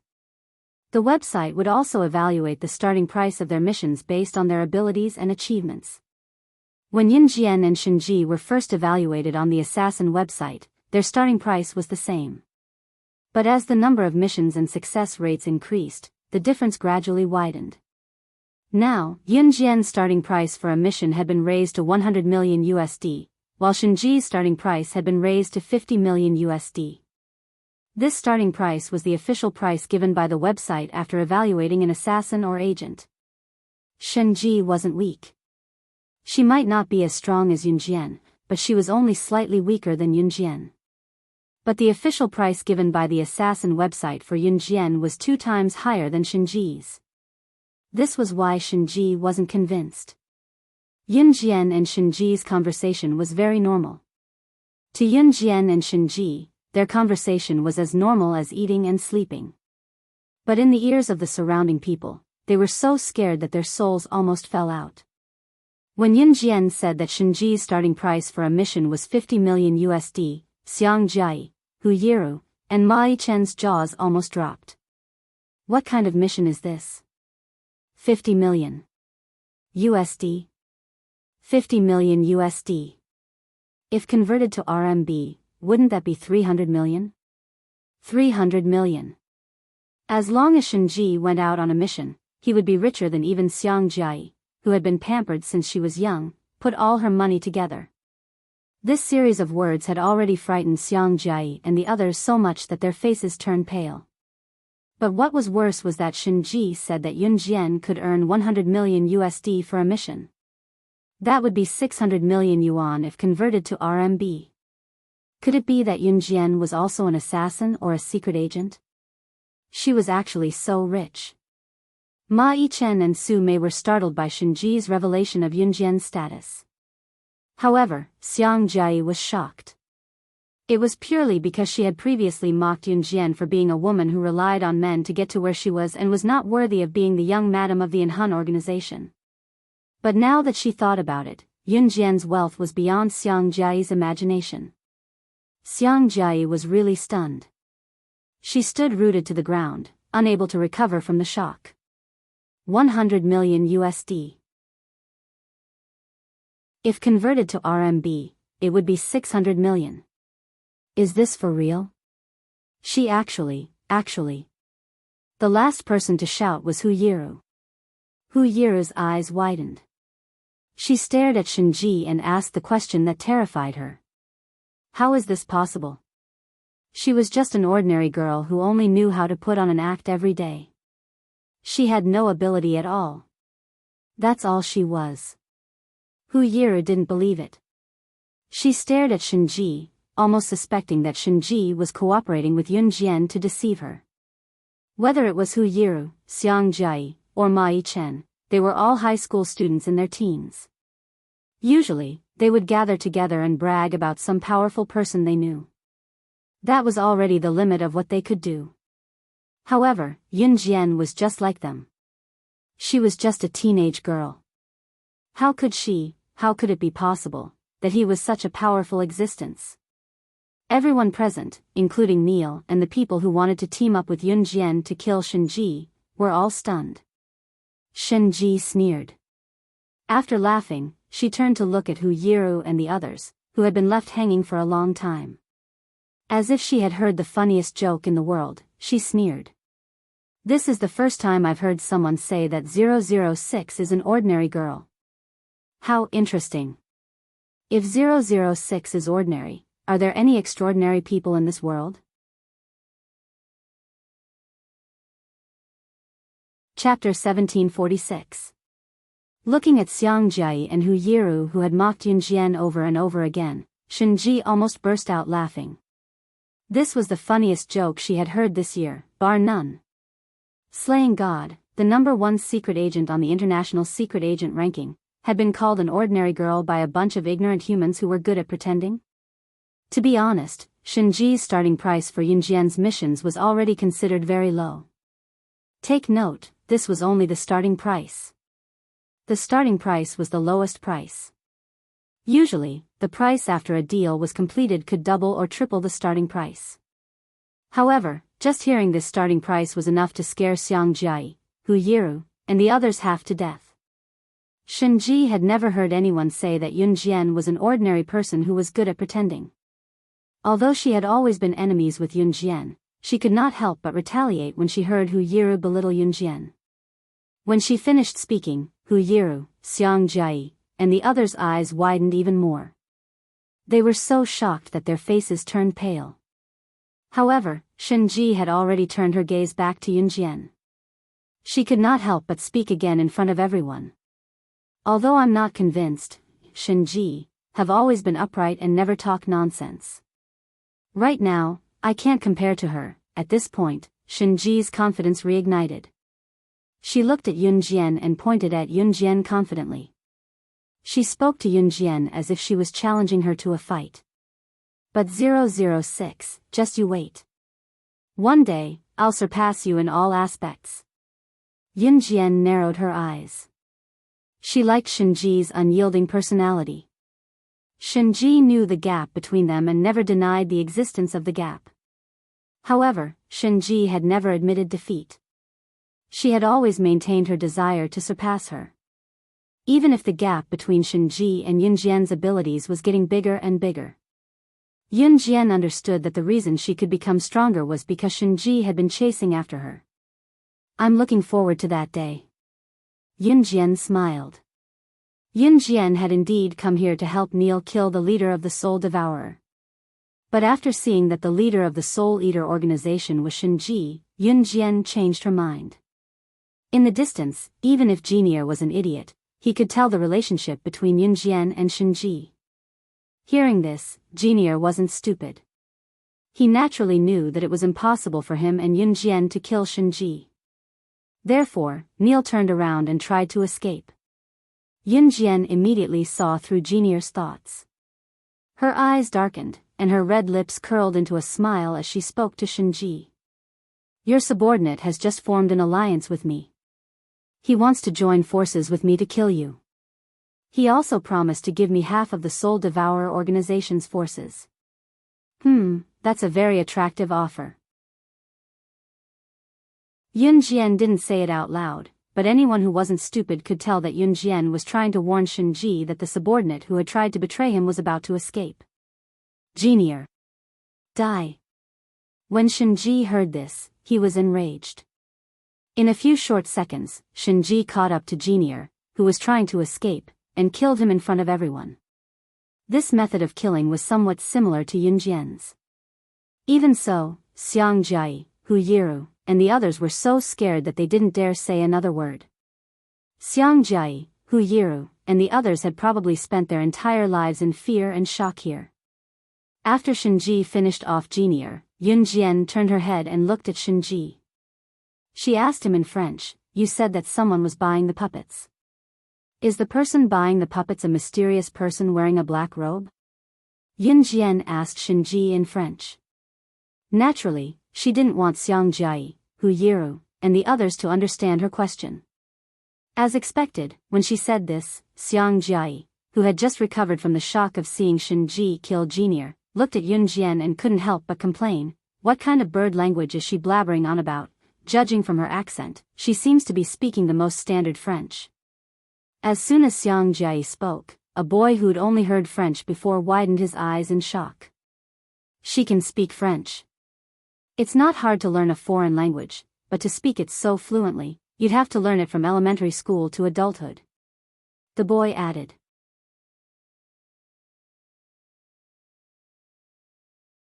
Chapter 1747. Yun Jian did not find it strange that this group of people would make a fuss over something so trivial. At this moment, Shen Ji, who understood Yun Jian's words, replied to Yun Jian in perfect French. That's right. The person who bought the puppets was indeed a mysterious man in a black robe. Yun Jian's eyes lit up when Shen Ji finished speaking. It was the mysterious man. Any unusual organization had an inseparable relationship with the mysterious man. The Inferno Ring at the beginning, followed by the Blood Doll, and now the Soul Eater. Yun Jian realized that whether it was the Inferno Ring at the beginning, the Blood Doll, or the Soul Eater now, they all had one thing in common. The mysterious man was using others to do his dirty work. In other words, the mysterious man had never sent his subordinates to attack Yun Jian, the Kosha mercenaries, or the Inhun organization. He had been looking for forces on Earth to deal with Yun Jian and Ce. This was also the reason why Yun Jian and Ce could not find any trace of the mysterious man. Now that they knew that the mysterious man came from a mysterious continent outside of Yulong mainland, it was understandable why Yun Jian and Ce could not find any trace of the mysterious man. Don't sell any more puppets to him in the future, Yun Jian said without saying anything else. Shen Ji's eyelids twitched when he heard Yun Jian's words, and he nodded. Sure. Of course, she had to do slaying God a favor. As for the other reasons, Shen Ji would not ask if Yun Jian did not mention them. The less she knew, the better. Shen Ji was a smart person, so of course, he would not say too much. Not selling any more puppets meant that the kidnapped Su Mei, Ma Yichen, Xiang Jiai, and Hu Yiru were useless. In the end, they were released. However, before releasing them, Yun Jian made everyone take amnesia liquid for 3 hours before sending them away. As a result, whether it was Su Mei, Ma Yichen, or the rest, their memories stopped at the time they were kidnapped in the truck. He couldn't remember anything that had happened in the last 3 hours, including everything that had happened since he got off the truck. Before Yun Jian left, Shen Ji asked for an address for Yun Jian. He said that he could challenge her at any time. In the end, Yun Jian and the others were sent back to Lowbury's house by Shen Ji's helicopter. When they arrived at Lowbury's house, Yun Jian said that she had been unconscious the whole way. When she woke up, she had fallen unconscious in Lowbury's house with everyone else. Naturally, he would not pursue the matter any further. Yun Jian had returned to Longmen City with Luo Berry, Mo Sun, and Su Mei. As soon as they got home, Yun Jian brought Luo Berry to look for Qin Yu, leaving Mo Sun at home. She had nothing to do at home, so she went out for a walk. Yun Jian had just brought Luo Mei to Qin Yu's house when they saw Qin Yu, Gu Nianji, and Leng Mei returning from their stroll. I've decided to get a boyfriend. Let's start again. At this moment, Leng Mei's firm voice was heard. Yun Jian narrowed her eyes and went forward with Luo Berry. After the introductions, Luo Berry got to know Qin Yu, Gu Nianji, and Leng Mei quickly. Although Luo Berry was already 18, she looked like she was only 14 or 15. Leng Mei liked Luo Berry quite a lot. Now that they were more familiar with each other, she put an arm around Luo Berry's shoulders and walked out. Leng Mei was sure that her chief, Di Lin, had returned to Blood Doll. He probably gave up on her because he could not find her. Leng Mei had also sent a woman to Di Lin by mail. Yun Jian looked at Leng Mei, feeling like she was starting all over again. Yun Jian watched as Leng Mei put an arm around Luo Berry's shoulders and said boldly. Let's go, little girl. Jie will take you to a handsome guy. Mo Sun was not around. Luo Berry blushed at Leng Mei's words. Before Lang Mei could finish, she saw Di Lin coming from behind Lang Mei.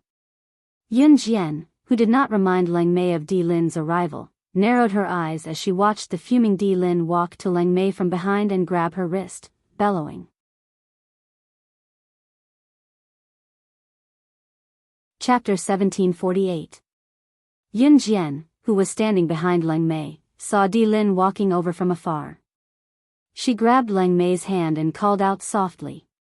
Yun Jian smirked and gestured to Luo Mei, Qin Yu, and Gu Nianji before turning to walk to Qin Yu's suite. Qin Yu and Gu Nianji exchanged a look when Yun Jian left. They walked over to drag Luo Mei away and gave Lang Mei a do-as-you-see-fit expression before following Yun Jian upstairs with a smirk. Lang Mei, who had been confident that her Lord Chief would never look for her again, turned her head and saw Di Lin. She was so shocked that she jumped back. F***ck, F***ck, F***ck, Lord Chief, why are you here? Lang Mei's wrist was suddenly grabbed and she heard this familiar voice. She didn't react in time. She wanted to curse, but she saw Di Lin's familiar face. Lang Mei stopped in her tracks and took a few steps back, almost tripping. Di Lin grabbed Lang Mei's hand with a dark expression. Who do you want to F***ck? Di Lin grabbed Lang Mei's hand and spoke with a face that looked like he was about to tear her apart. She just told another girl that she wanted to hit on a handsome guy. Hit on a handsome guy? Who did she want to hit on? Who else did she want to be with other than him? Lord Chief, that. I was just talking nonsense. That last time, I just wanted to come out and have some fun. I didn't mean to lie to you. Lang Mei dared not look into Di Lin's eyes.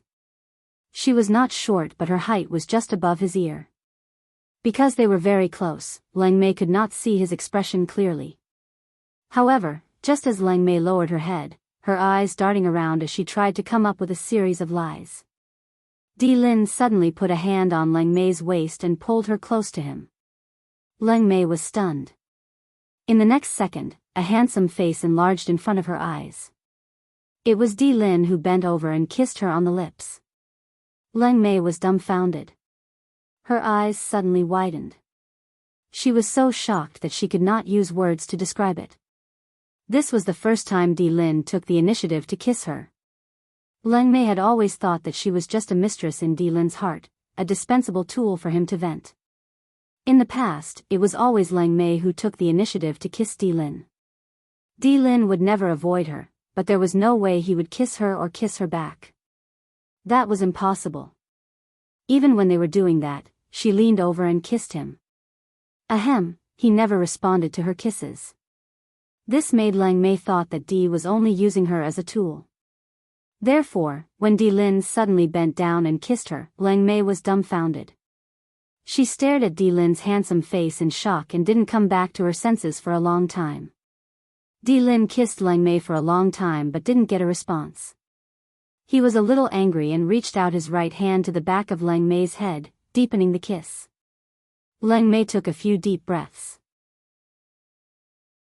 Finally, in broad daylight, just as Lang Mei was about to suffocate from Di Lin's kiss, Di Lin let her go.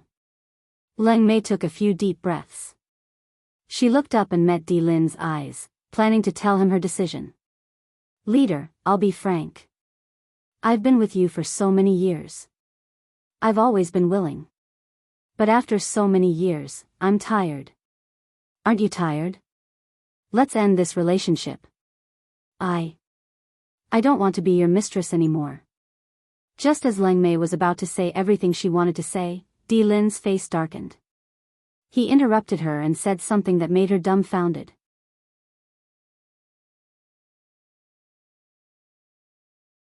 Chapter 1749. I love you, that's why I forced you to be my woman. Di Lin's first sentence almost gave Lang Mei a heart attack. What did he say? He said, he loved her. He did force her to be Di Lin's woman back then.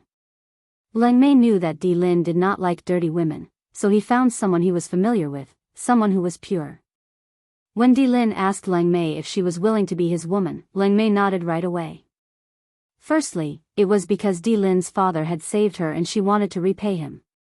Secondly, Lang Mei liked Di Lin. However, Lang Mei knew that Di Lin did not like her when she first started following him. She never thought that he would like her one day. It had been so many years. Sometimes, Lang Mei wanted a home of her own. She did not want to be a tool for others to vent their frustrations. Lang Mei was sure that Di Lin did not love her, so she mustered up the courage to say what she said. She thought that Di Lin would let her go if she said what she said. However, Lang Mei never thought that Di Lin would say that he loved her. What surprised Lang Mei even more was, he said that he loved her, that's why he forced her to be his woman back then. Did this mean that he loved her from the beginning? There was too much information in these words, causing Lang Mei to be completely stunned. Lang Mei dared not dream of being loved by the great chief. Looking at Lang Mei's adorable dumbfounded expression, Di Lin smirked. He grabbed Lang Mei and dragged her away. She dared to hide from him these days. Good. Very good. This trip back would take 10 days and 10 nights, not a day less. In Qin Yu's house, on the sofa in the living room. Yun Jian rested her hands lazily on the sofa, blinking. Even Luo Mei, who was also a woman, could not help but take a few more glances at her beautiful and delicate face. Let's go, let's go. He. This is too exciting. The two of them kissed just like that at the entrance of the busy neighborhood. I told you guys to come out and take a look, but you guys didn't. You missed a good show. Hey. Gu Nianji, who had been peeping at Di Lin and Lang Mei from the corridor, ran in excitedly when she saw Di Lin leaving with Lang Mei. Where is he? Yun Jian curled her lips. She pursed her lips and asked indifferently. Gone, already gone, ha ha ha. Gu Nianji walked up to Yun Jian and sat down on the sofa beside her. She was secretly happy that Lang Mei had been taken away by Di Lin. After Gu Nianji sat down, Qin Yu poured a few glasses of orange juice from the kitchen and placed them in front of everyone. Drink, drink, drink. Luo Berry, don't be shy. Just treat this place as your own home. Qin Yu said with a cup of wine in her hand. Luo Berry thanked them and her good impression of Qin Yu and Gu Nianji improved. Taking 2 sips of the orange juice, Yun Jian pressed her lips together and turned to look at Qin Yu, remembering that Adam and Lan Su had returned to Earth from Yulong mainland, so she asked, what's the matter? Lan Su didn't come back. Hearing Yun Jian mention Lan Su, Qin Yu, who felt like she had forgotten something, snapped back to reality. She asked Yun Jian in return, she went to Min City to look for you. Didn't you guys meet? Qin Yu did not know that Yun Jian had gone to Luo Berry's house. She thought that Yun Jian was still studying at Min City's military academy. I haven't been to Min City's military academy recently, Yun Jian said with a press of her lips. Adam did not return to Longmen City. He went back to An Hun Group to report to CE that he had returned from Yulong mainland. Adam had gone to Luo Berry's house purely to look for Mo Sen because he had Mo Sen's phone GPS. Adam had gone to look for Mo Sen after sending Lan Su to Qin Yu's house, so he did not know that Lan Su would go to Min City to look for Yun Jian. Oh God, I gave her your school's address not too long ago. She's probably at your school's entrance now. Qin Yu rubbed her forehead and said helplessly. This was simply a beautiful miss. Besides, she doesn't know how to use a phone, so she didn't buy one. We can't contact her either, Qin Yu added helplessly. How could he miss out on such a magnificent opportunity? I'll go to Min City to look for her. Yun Jian retracted her hand from the sofa and stood up to pass Luo Berry to Qin Yu before heading out. Yun Jian had taken leave recently because she was worried that Chen Sini's injury would worsen. Now that Chen Sini's critical period was over, Yun Jian did not have to stay in Longmen City all the time.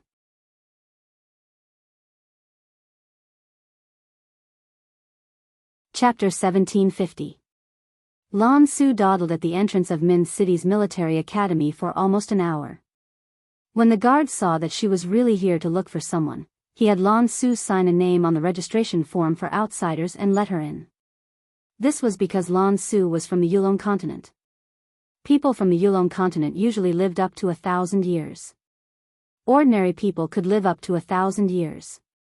It was not unusual for people like Lan Su to live up to 10,000 years. Cultivators with powerful spiritual power could even achieve immortality. Of course, other than those freaks in the deity continent, cultivators who could achieve immortality were just legends in the Yulong continent. To Lan Su and the others, time was the least valuable thing. Therefore, when the guard did not let her into Min City's military academy to look for Yunjian, Lan Su had waited at the entrance for a whole hour. Lan Su was not flustered even after an hour of waiting. She had planned to wait for Yunjian to come to Min City's military academy after class. In the end, the guard could not stand it any longer and let her in. Min City's military academy paid special attention to outsiders because the students in the school were usually the future pillars of the country. Lan Su knew which class Yunjian was in. Qingyu had told her before, so Lan Su headed straight to Year 1, 2. Just as she reached Year 1, 2's classroom, Lan Su stood at the door and looked around. She frowned in suspicion when she did not see Yunjian. At this moment, a pretty girl walked past Lan Su. She saw that Lan Su had been waiting for quite a while, so she looked at Lan Su and asked, "Classmate, who are you looking for? Do you need me to call that person out for you?" "Year 1, 2's Yunjian," Lan Su answered the kind girl. "Yunjian, she's been." The girl was about to reply to Lan Su when she was pushed aside by a fierce figure. After the fierce figure pushed the girl away, she pushed her into the classroom and spoke to Lan Su first. "I know where Yunjian is now.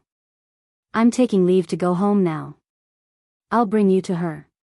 She's not in school." "Thank you," Lan Su thanked her politely. "Are you really Yunjian's friend?" Looking at Lan Su's innocent and naive demeanor, the owner of the ferocious figure who had bumped into the girl just now was Lin Shia, who had always been at odds with Yunjian. Her eyes darted around as she asked Lan Su again in a reassuring tone. "Yes," Lan Su answered simply. Okay. Come with me. I've just taken leave to go home. I'll bring you to Yunjian now." Lin Shia scoffed inwardly and led Lan Su out of the school gate. Since Yunjian was really not in school and Qingyu said that Yunjian was in Min City, Lan Su followed her without much thought. 15 minutes later, Lin Shia brought Lan Su into a smoky bar. Lin Shia found an excuse to take leave from school so that she could gather with some of the gangsters she knew at the bar. A large group of men and women sat together and chatted about some ambiguous topics. Who knew that she would bump into Yunjian's friend at the entrance of the class? She looked so innocent. It was really effortless to obtain it. She, Lin Shia, wanted Yunjian to know the price of provoking her. Lan Su did not have a deep understanding of Earth, so she did not think too much about it. However, when Lin Shia brought her into the smoky bar, Lan Su was slightly stunned. Yunjian was here?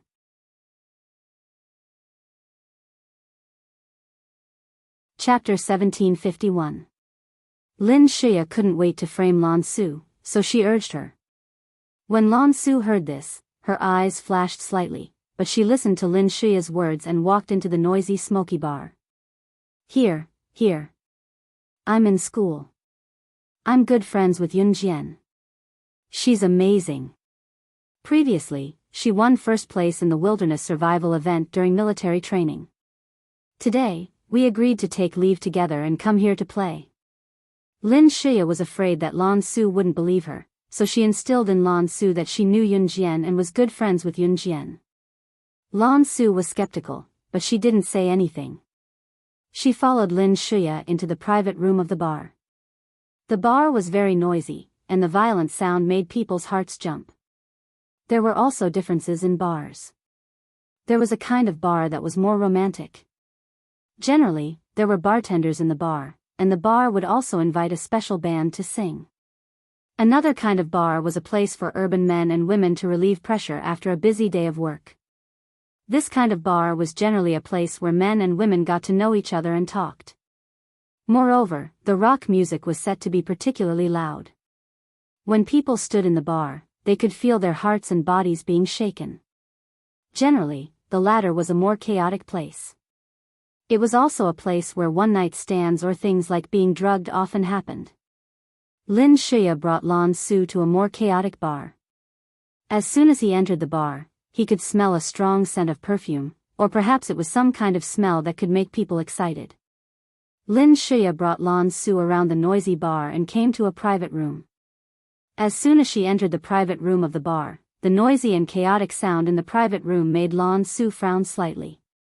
In the private room, there was a large group of men and women hugging each other. Some men even boldly placed their hands on the women's thighs and stroked them.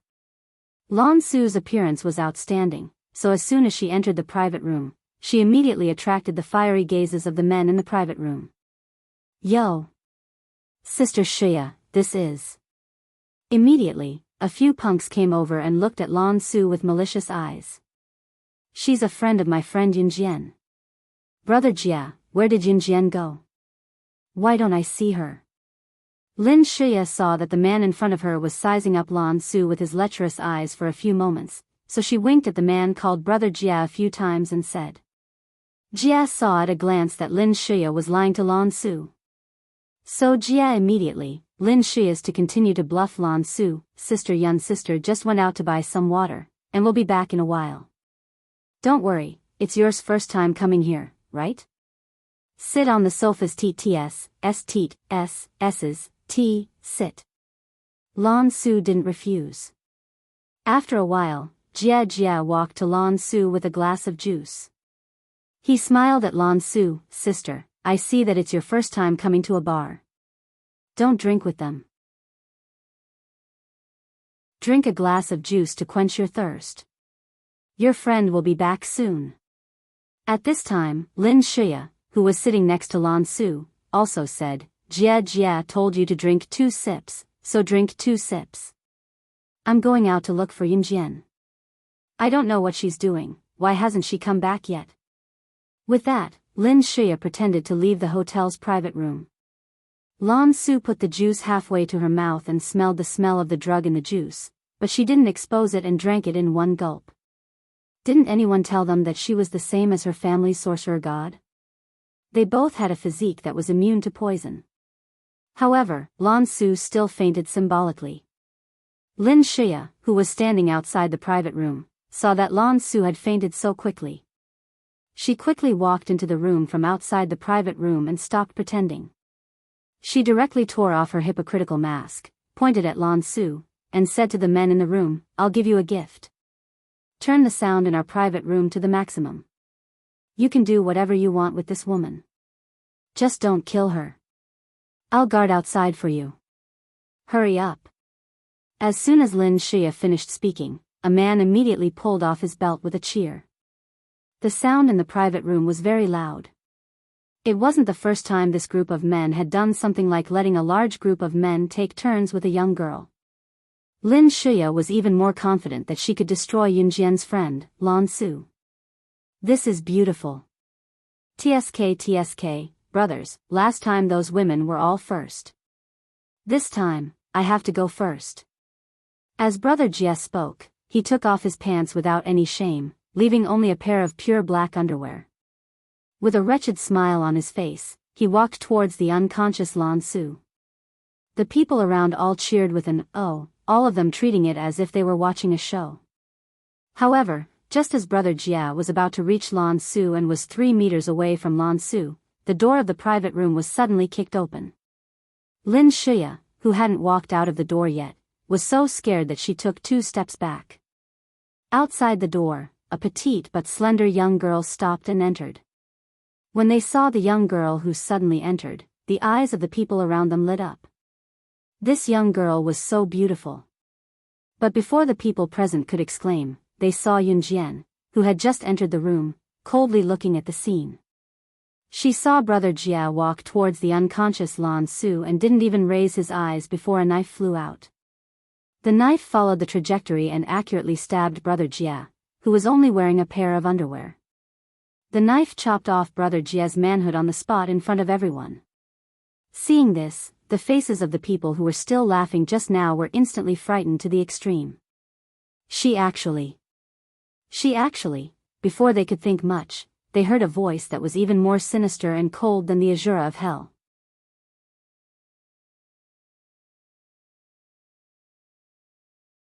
Chapter 1752. Yun Jian was furious. Lan Su was not only her protector in her previous life, but also her friend. In her previous life, as the witch god, Lan Su had accompanied her for thousands of years. This kind of feeling was indescribable.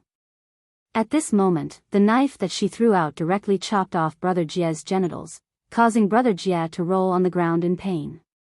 She opened her 5 fingers, and 2 shiny butterfly knives were held between her hands. Yun Jian slowly walked into the private room. With every step she took, everyone present felt their cells tremble violently. She just threw out a flying knife, and that knife seemed to be held in the hands of the Grim Reaper. With a flying knife, it was so accurate that everyone present felt that it was inconceivable, and one knife crippled Brother Jie's genitals. This kind of terrifying skill should not appear on a teenage girl at all. But this girl who suddenly appeared at the door of the private room did it. Just when everyone was panicking about the background of this girl who suddenly appeared, Lin Xia, who was not far from Yun Jian, pointed her finger slightly at Yun Jian. She was so scared that her face turned pale, and she screamed on the spot. Yun Jian. You. Why are you here? Lin Xia had seen Yun Jian's methods. This time, she dared to do this because she was sure that Yun Jian was not in Min City. Lin Xia had just said this, and before she could finish speaking, Yun Jian kicked Lin Xia's abdomen in front of everyone in the private room, and immediately kicked Lin Xia to the ground. Her figure followed closely, and the butterfly knife in her right hand swung left and right. She nimbly and accurately placed the blade of the knife on Lin Xia's neck, who was kicked to the ground. This process was completed in 2 breaths, but it frightened the group of girls standing around, as well as the gangsters who were like Brother Jia in the society. These gangsters were usually very powerful, and they often liked to bring their girlfriends or female friends out to places like bars or nightclubs to play. Usually, when a large group of people played together, they always liked to brag about things that they thought were very proud and arrogant, and then get a large group of girls to worship them, in order to show their holiness. Usually, such hooligans would form gangs. However, no matter how arrogant and powerful they had never seen a girl as powerful as Yun Jian. As a result, this large group of hooligans all opened their mouths wide and stood in place with an expression of disbelief. Looking at Yun Jian, they could no longer speak. After Yun Jian kicked Lin Xia to the ground, she placed the butterfly knife on Lin Xia's neck.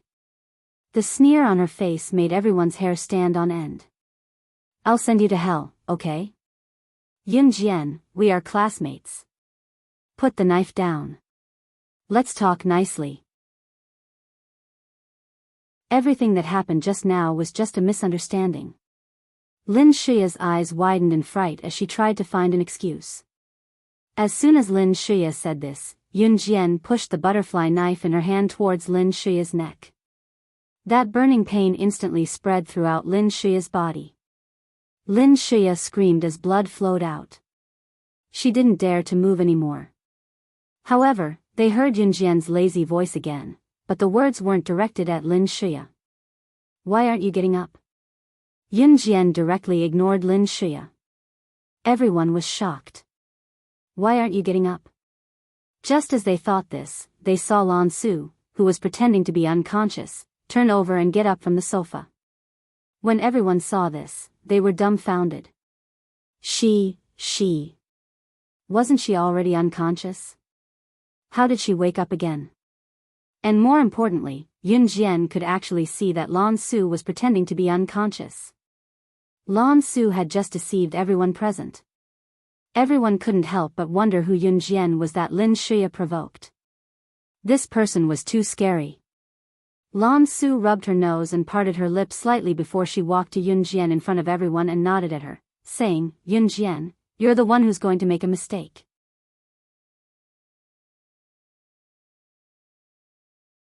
Chapter 1753. As soon as Lan Su's words fell, the group of delinquents standing around, including Lin Xia and the others, all froze. What clan leader? What master? How come they couldn't understand what Lan Su was saying at all? But even if they couldn't understand, this group of delinquents didn't dare to make a sound. They had just seen Lan Su drink that cup of juice with the knockout drug. Lan Su had indeed fainted, and now he woke up as if nothing had happened. This could only mean one thing. The knockout drug had no effect on Lan Su at all. And Brother Jia, who had wanted to be the first to make a move on Lan Su, had now been turned from a man to a woman by Yun Jian. How could they dare to say anything more? Did they not want their lifeblood anymore? This group of delinquents, who used to be extremely cocky, were now all cowering in the corner, not even daring to say a single word. After hearing Lan Su's words, Yun Jian simply kicked Lin Xia away, sheathed her knife, and turned to look at Lan Su. Where is he? Yun Jian asked. In her previous life, the old man who taught her hypnotism and all kinds of skills was her master. If it wasn't for him, she might have already died in her previous life. Let's talk outside.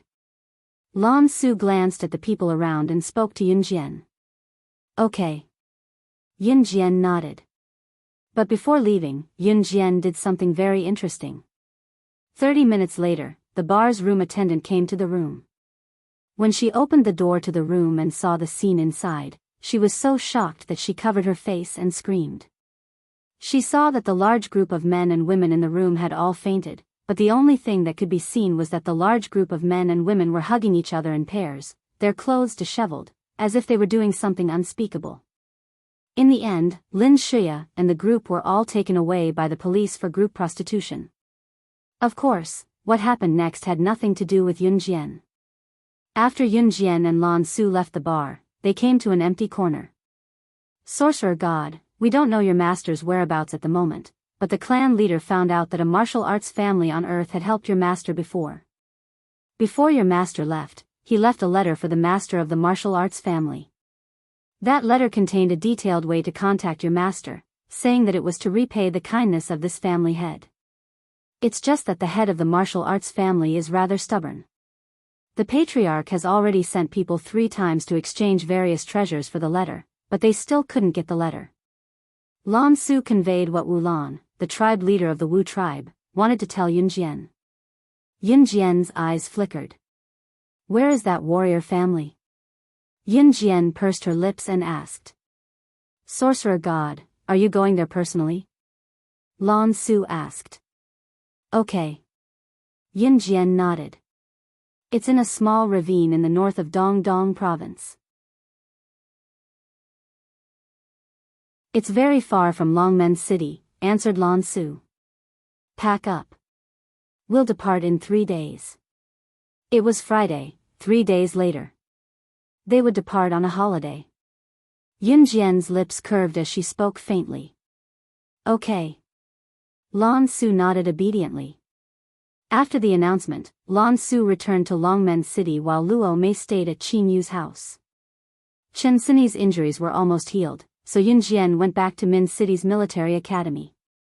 Lin Wan and Muing stayed with Yun Jian for half a day in Min City's military academy. When the physical education class ended in the afternoon, the physical education teacher announced that the students were free to do whatever they wanted. Yun Jian, Lin Wan, and Muing sat on a lawn nearby, looking at the blue sky leisurely. Yun Jian, let's go shopping after school on Friday. There's a new mall in Min City recently. The clothes there are really pretty. Lin Wan suggested. I have something on this weekend, Yun Jian declined. Alright, we'll go next week then. Lin Wan knew Yun Jian well. She would not press for the reason even if Yun Jian said that she could not go. Yun Jian nodded.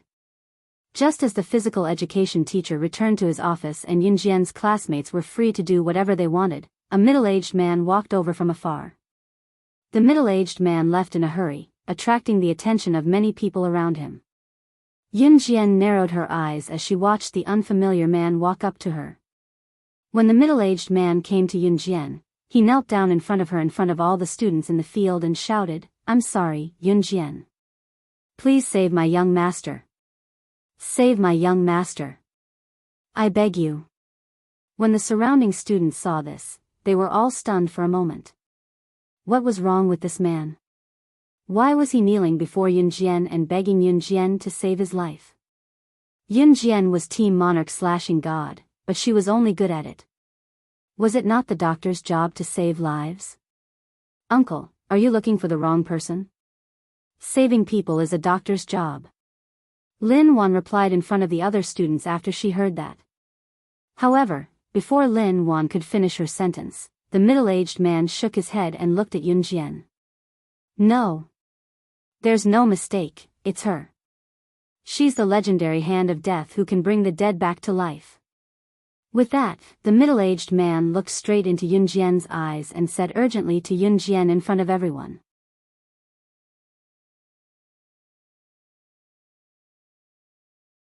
Chapter 1754. The middle-aged man's pleading posture was eye-catching. Especially when he had come to the school to beg for help.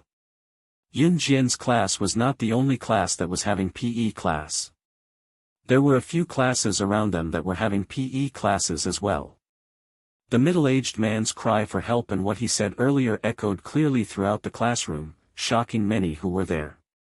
Especially when the middle-aged man said the last sentence. He actually said, Yun Jian was the hand of death in the medical field. She even revived a girl who was declared dead in Longmen City's People's Hospital. What kind of joke was this? There were a few girls in Yun Jian's class who were closer to Lin Shih, so they burst into laughter when they heard what the middle-aged man said. The hand of death in the medical field? You don't say. I really do pay attention to the medical world. The hand of death is known as the king of the medical field. I heard that she can even revive a person whose heart and brain were declared dead. She's the most amazing medical genius in the world today. She's the real reincarnation of Hua Tuo. But how can such an amazing person be Yun Jian? Even if she's dead, she can't be Yun Jian. And if Yun Jian is so amazing, why didn't she choose military medicine when she applied for military school? A girl who looked decent standing not far away from Yun Jian was Yun Jian's classmate and Lin Shi's friend. As the girl spoke, she mocked Yun Jian in an indirect manner. She thought she was amazing because she majored in military medicine, unlike Yun Jian who did not know anything about medicine and trained her skills with the guys all day long. Once the girl spoke, many people around them chimed in agreement. Yun Jian's ability was already so outstanding. Could she be the hand of death? The middle-aged man insisted on his opinion after listening to the people around him. No. She must be the hand of death. As he spoke, the middle-aged man looked at Yun Jian and said to Yun Jian, there's a recording of the operation you performed in Longmen City's People's Hospital the last time. You saved a dead man. As long as you save our young master, our old master will give you a reward of 50 million. The middle-aged man's surname was Zhua, and he was the housekeeper of the young master and old master's house. Steward Zhua had watched his young master grow up. Just now, his young master had gotten into a car accident. The hospital had concluded that he could not be saved and could only wait for death. Coincidentally, the doctor at the hospital said that only the hands of the medical world's Grim Reaper could save her. The doctor also said that Death's hand was last seen in Longmen City People's Hospital. Steward Zhua's family was powerful and influential. He managed to find out Yun Jian's current identity with just a few phone calls and even found the surveillance footage of Longmen City's People's Hospital's surgery scene. As soon as he got the address, Steward Zhua immediately rushed over to beg Yun Jian for help. A reward of 50 million. 50 million. In this day and age of 1999, 50 million was an astronomical figure. It was equivalent to a few billion in modern times. Therefore, when they heard Steward Zhua's words, the surrounding students were dumbfounded.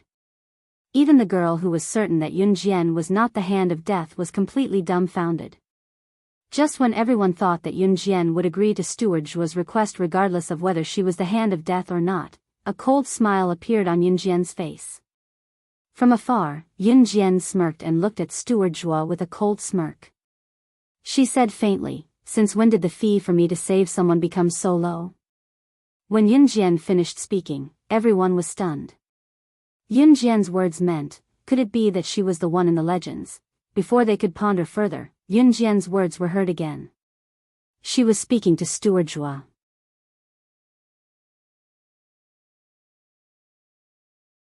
Chapter 1755.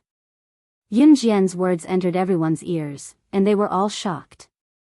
Yun Jian's words were an admission of her identity, and she was also telling Steward Zhua about it. She wouldn't save people. As the hand of death in the medical world, Yun Jian rarely saved people. Although she was the hand of death in the medical world, not everyone could be saved. It wasn't easy being a doctor. Not to mention her as the hand of death. Even if an ordinary doctor had excellent medical skills, was very strong, and could perform every operation smoothly, if he failed one day, people would completely lose confidence in him. There was no time when people didn't make mistakes, and there was also no time when they didn't make any mistakes. This was true. However, in the medical world, to the common people, and to the general public, no one would use this to understand doctors. How could there be any mistakes when a person's life was gone? Even an ordinary doctor would be despised because of a careless mistake, let alone her, who was at the top of the medical world. Yun Jian wasn't a god, so naturally, she couldn't save people from the dead every time. In the past, Yun Jian relied on her hands to save people. Now that she had recovered her spiritual power, it was unrealistic for her to use her spiritual power to save people every time. On Earth, every time she used her spiritual power to save someone, she would have to bear the punishment of not making any progress in her cultivation for 10 years. Every time she used her spiritual power, it would be stacked. After saving Chen Sini last time, Yun Jian's cultivation had been stagnant for 10 years. Naturally, she couldn't easily save people again.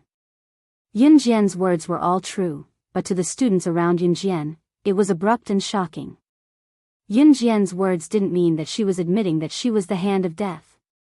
You're the hand of death? You're really the hand of death?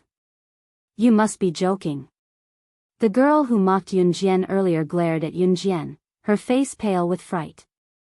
Mu Ying wasn't surprised at all. She knew that Yun Jian was slaying God, so she knew that all these identities meant nothing to Yun Jian. Steward Zhua's expression changed slightly after hearing Yun Jian's words. He wasn't surprised that Yun Jian would reject him. In front of everyone, Steward Zhua fished out a black envelope from his pocket and passed it to Yun Jian. This is a letter that my master wrote to you. He said that he wants you to read this letter before making a decision. Yun Jian was sitting lazily on the lawn, her arms resting on both sides of her body, her eyes narrowed. Seeing Steward Zhua pass a letter to her, she accepted it and quickly opened the envelope to skim through its contents. After reading the letter, Yun Jian tore it into pieces in front of everyone. Then, she stood up and said to Steward Zhua, "Let's go." Steward Zhua was skeptical at first. Before he came to look for Yun Jian, his master had said that Yun Jian would never agree to save his young master.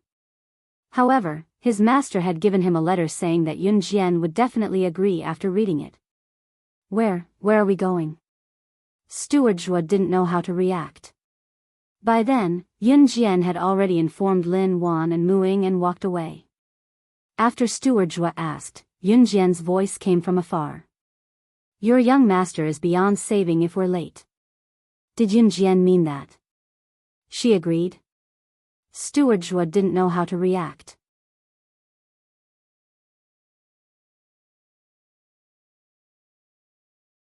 Chapter 1756. Yun Jian's change in attitude caught everyone off guard. Why did she agree? Mu Ying and Lin Wan didn't understand why Yun Jian had agreed, but Yun Jian must have her reasons for doing so. Seeing Yun Jian walk away, the girl who had mocked Yun Jian at first, but was later shocked by Yun Jian's actions, her face darkened. Since Steward Zhua could enter the school through the main entrance, he could definitely take Yun Jian out immediately. Moreover, Steward Zhua's family was very powerful. It wouldn't be difficult for him to take Yun Jian out of the school first. Steward Zhua was the steward of the Shen family. The Shen family was a wealthy family in Jiang province, not far from Zhe province. The The Shin family was built by Steward Zhua's father. The Shin family was a wealthy family. Strictly speaking, although they weren't as rich as the Luo Berry family, in this era, a wealthy family like the Shin family was an existence that ordinary people could only look up to. They were an existence that ordinary people would never be able to touch in their entire lives. The Shin family had a private helicopter. Steward Zhua took the private helicopter from Jiang Province to Min City in Zhe Province. The helicopter flew for more than an hour before Yun Jian arrived in Jiang Province. Nanchang, Jiang Province. Nanchang was the richest and most prosperous area in Jiang Province. Although Nanchang wasn't as developed as Zhe Province, it wasn't that bad either. Steward Zhua took Yun Jian directly to the Nanchang People's Hospital. According to him, his young master had been sent to the Nanchang People's Hospital.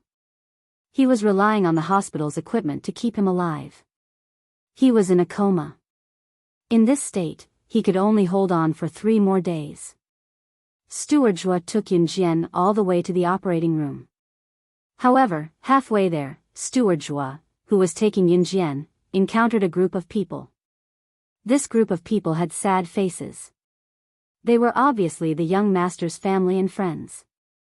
Yun Jian, who was standing at the side, could see that this group of people was worried about the young master's life because of the car accident.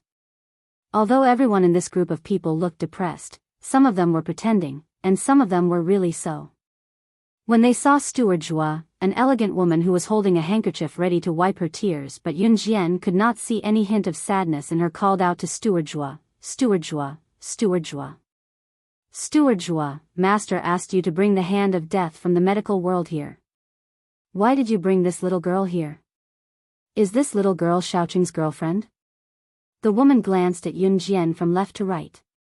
Yun Jian could clearly feel that the woman didn't like her. Xiaoqing was the young master that Steward Zhua mentioned, Shin Xiaoqing. As for this woman, her name was Hua Wenru. She was Shin Xiaoqing's stepmother. When Hua Wenru saw Yun Jian, her face was full of disgust. When she first saw Yun Jian, she thought that Yun Jian was so beautiful. Could she be Shin Xiaoqing's girlfriend, who had seduced Shin Xiaoqing to fight for the Shin family's inheritance? Therefore, Hua Wenru didn't wait for Steward Zhua to explain. She decided on an identity for Yun Jian herself. Then, she started nagging at Yun Jian. "Little girl, you're so young, but you're so cunning. Our Xiaoqing doesn't want a girlfriend like you. Hurry up and leave." Hua Wenru glared fiercely at Yun Jian. She didn't look like the stepmother who was wiping her tears with a handkerchief when she found out that Shin Xiaoqing was dying. Yun Jian's eyes flashed. "That's right. Our big brother doesn't want a girlfriend like you. Big brother has been in an accident for so long, and you're only here to see him now." Scram! A young girl standing next to Hua Wenru actually shed tears. She really thought that Yun Jian was Shin Xiaoqing's girlfriend after Hua Wenru's words. Therefore, she immediately shouted at Yun Jian angrily. However, just as Hua Wenru was about to use even more vicious words to chase Yun Jian away, Steward Zhua angrily introduced Yun Jian to the young girl who was talking about Yun Jian to all of Shin Xiaoqing's friends and family.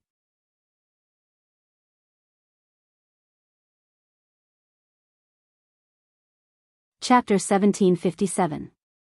Steward Zhua had no time to explain to these people blocking the way. If he continued to explain, would his young master still have a chance to live? So Steward Zhua finished speaking and pushed away the group of people in front of him, intending to lead Yun Jian to the hospital's operating room first.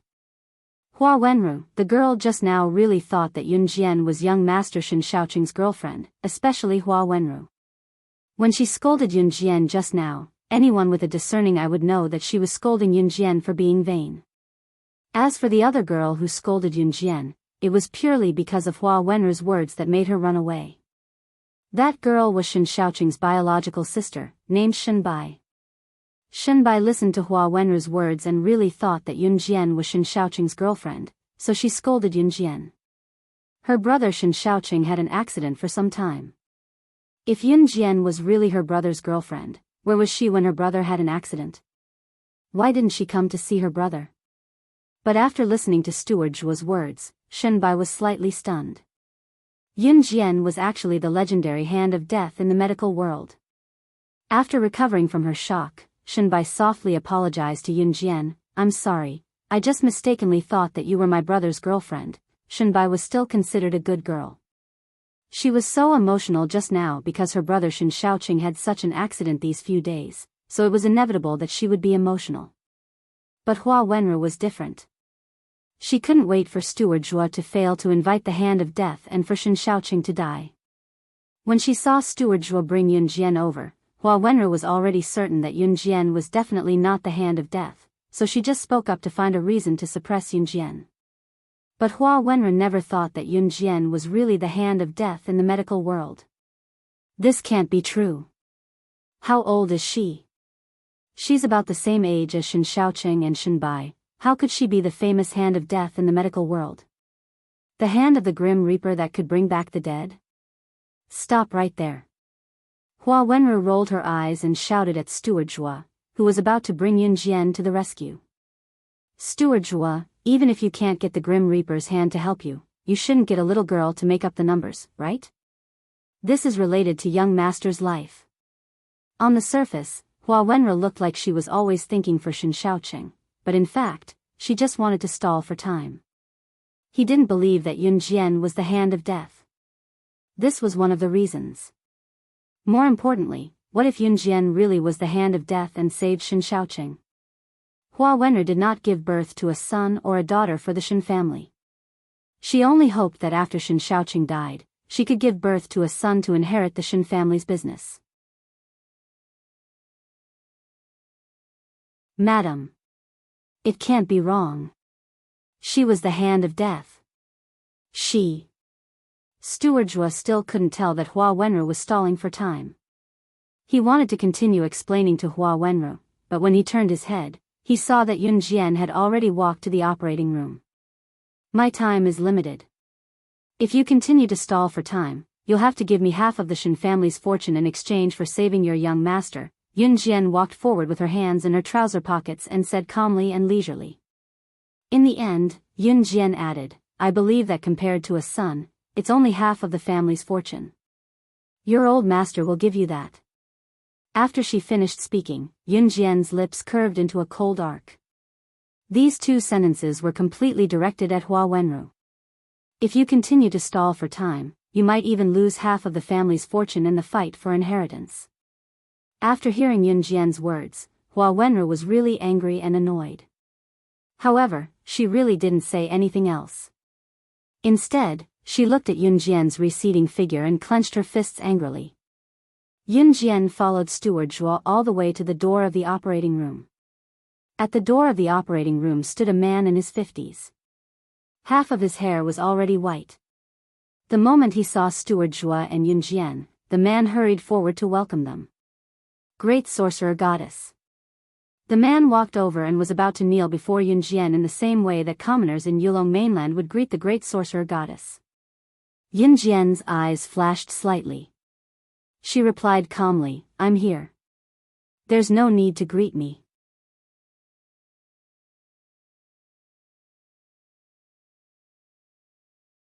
Chapter 1758. After Shen Wei heard Yun Jian's words, he did not insist on bowing. After all, this was a hospital, and there were many people coming and going. If he, a man in his 50s, publicly knelt before Yun Jian, a teenage girl, the people around him would probably think that he was crazy. Yes, Shen Wei was from the Yulong continent. Of course, simply because Shen Wei was from the Yulong continent, it naturally did not affect Yun Jian's desire to save him. What really affected Yun Jian's desire to save him was, "Do you really have a way to restore all my memories from my past life?" Yun Jian raised her eyebrows and looked at Shen Wei with an extremely cold expression. "Yes. But to help you restore all your memories of the sorcerer god, I have to pay a high price, so I hope that you can help me with one more thing after you save my son," Shen Wei said to Yun Jian. Steward Zhuo was also from the Yulong continent, so there was no need to avoid talking about this in front of him. "What is it?" Yun Jian pursed her lips and said. "Can you be my personal bodyguard and protect my daughter, Shenbai, for a month?" My son, Shin Xiaoqing, didn't become like this because of a car accident, it was caused by someone. I'm afraid that person will harm my daughter again. Shen Wei thought of this and frowned as he spoke to Yunjian. I know this is a difficult task, but you are the sorcerer god. How can you protect people like us who have no status in the Yulong continent? Shen Wei thought that he had put Yunjian in a difficult position, and even he himself felt that he was asking too much of Yunjian. Just as he was about to say something else, Yunjian interrupted him. Deal. Protect Shen Wei's daughter for a month, save Shin Xiaoqing, and get all her memories from her past life. This was a very good deal. Last time when she was absorbing the memories transmitted from the sandalwood box, she was interrupted halfway, and Yunjian only remembered part of it. She always felt that she had forgotten something important. Moreover, she should be able to find traces of the mysterious person from her past life's memories. At this moment, CE was not here. If CE was here, he would definitely stop Yunjian from recovering her memories. In his previous life, CE had sacrificed too much for Yunjian. He didn't want Yunjian to know because he didn't want her to feel apologetic towards him. He would rather she never recover her memory than remember that she once went to settle accounts with the mysterious man. Because he was there for her. He would take back everything that he owed her. Shen Wei had already prepared everything for the surgery because he had expected Yunjian to come. When Yunjian arrived, Shen Wei and Yunjian exchanged a few words before Yunjian entered the operating room. 2 hours later, Yunjian removed the surgical tools and walked out of the operating room. How is it? Hua Wenru, who was standing at the entrance, was the first to rush over and ask. Outsiders thought that Hua Wenru was worried about Shin Xiaoqing's life. That was right, Hua Wenru was worried about Shin Xiaoqing's life. However, she was only worried about whether Shin Xiaoqing was dead or alive. Yunjian ignored Hua Wenru. She turned to look at Shen Wei and said, "Your son will wake up in 3 hours." Although Shen Wei already knew that this would be the result, he still heaved a deep sigh of relief after hearing Yunjian's words. Master, it's good that Xiaoqing is fine. It's good that he's fine. Hua Wenru stood beside Shen Wei and pretended to be relieved. However, she turned her head and glared at Yunjian fiercely. This little bitch actually saved Shin Xiaoqing. His life is no longer in danger. I have to go back and do something. I'll come back a day later as scheduled, Yunjian said to Shen Wei. She had been Shen Bai's bodyguard for a month.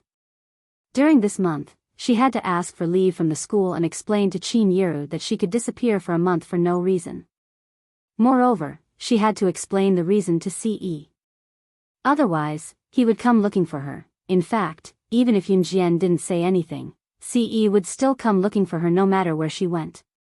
For some reason, Yunjian felt that CE didn't want her to remember her past life. Therefore, Yunjian didn't tell CE the details.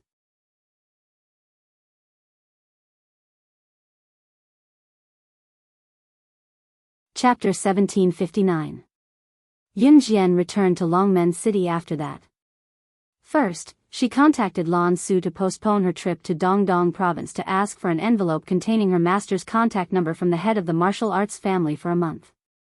She then went back to settle Luo Mei down and explained to Qin Yiru before returning to Min City's military academy to apply for a month's leave. Yunjian's ability was outstanding, so it was not difficult for her to apply for a month's leave in school. Qin Yiru was aware of her identity now.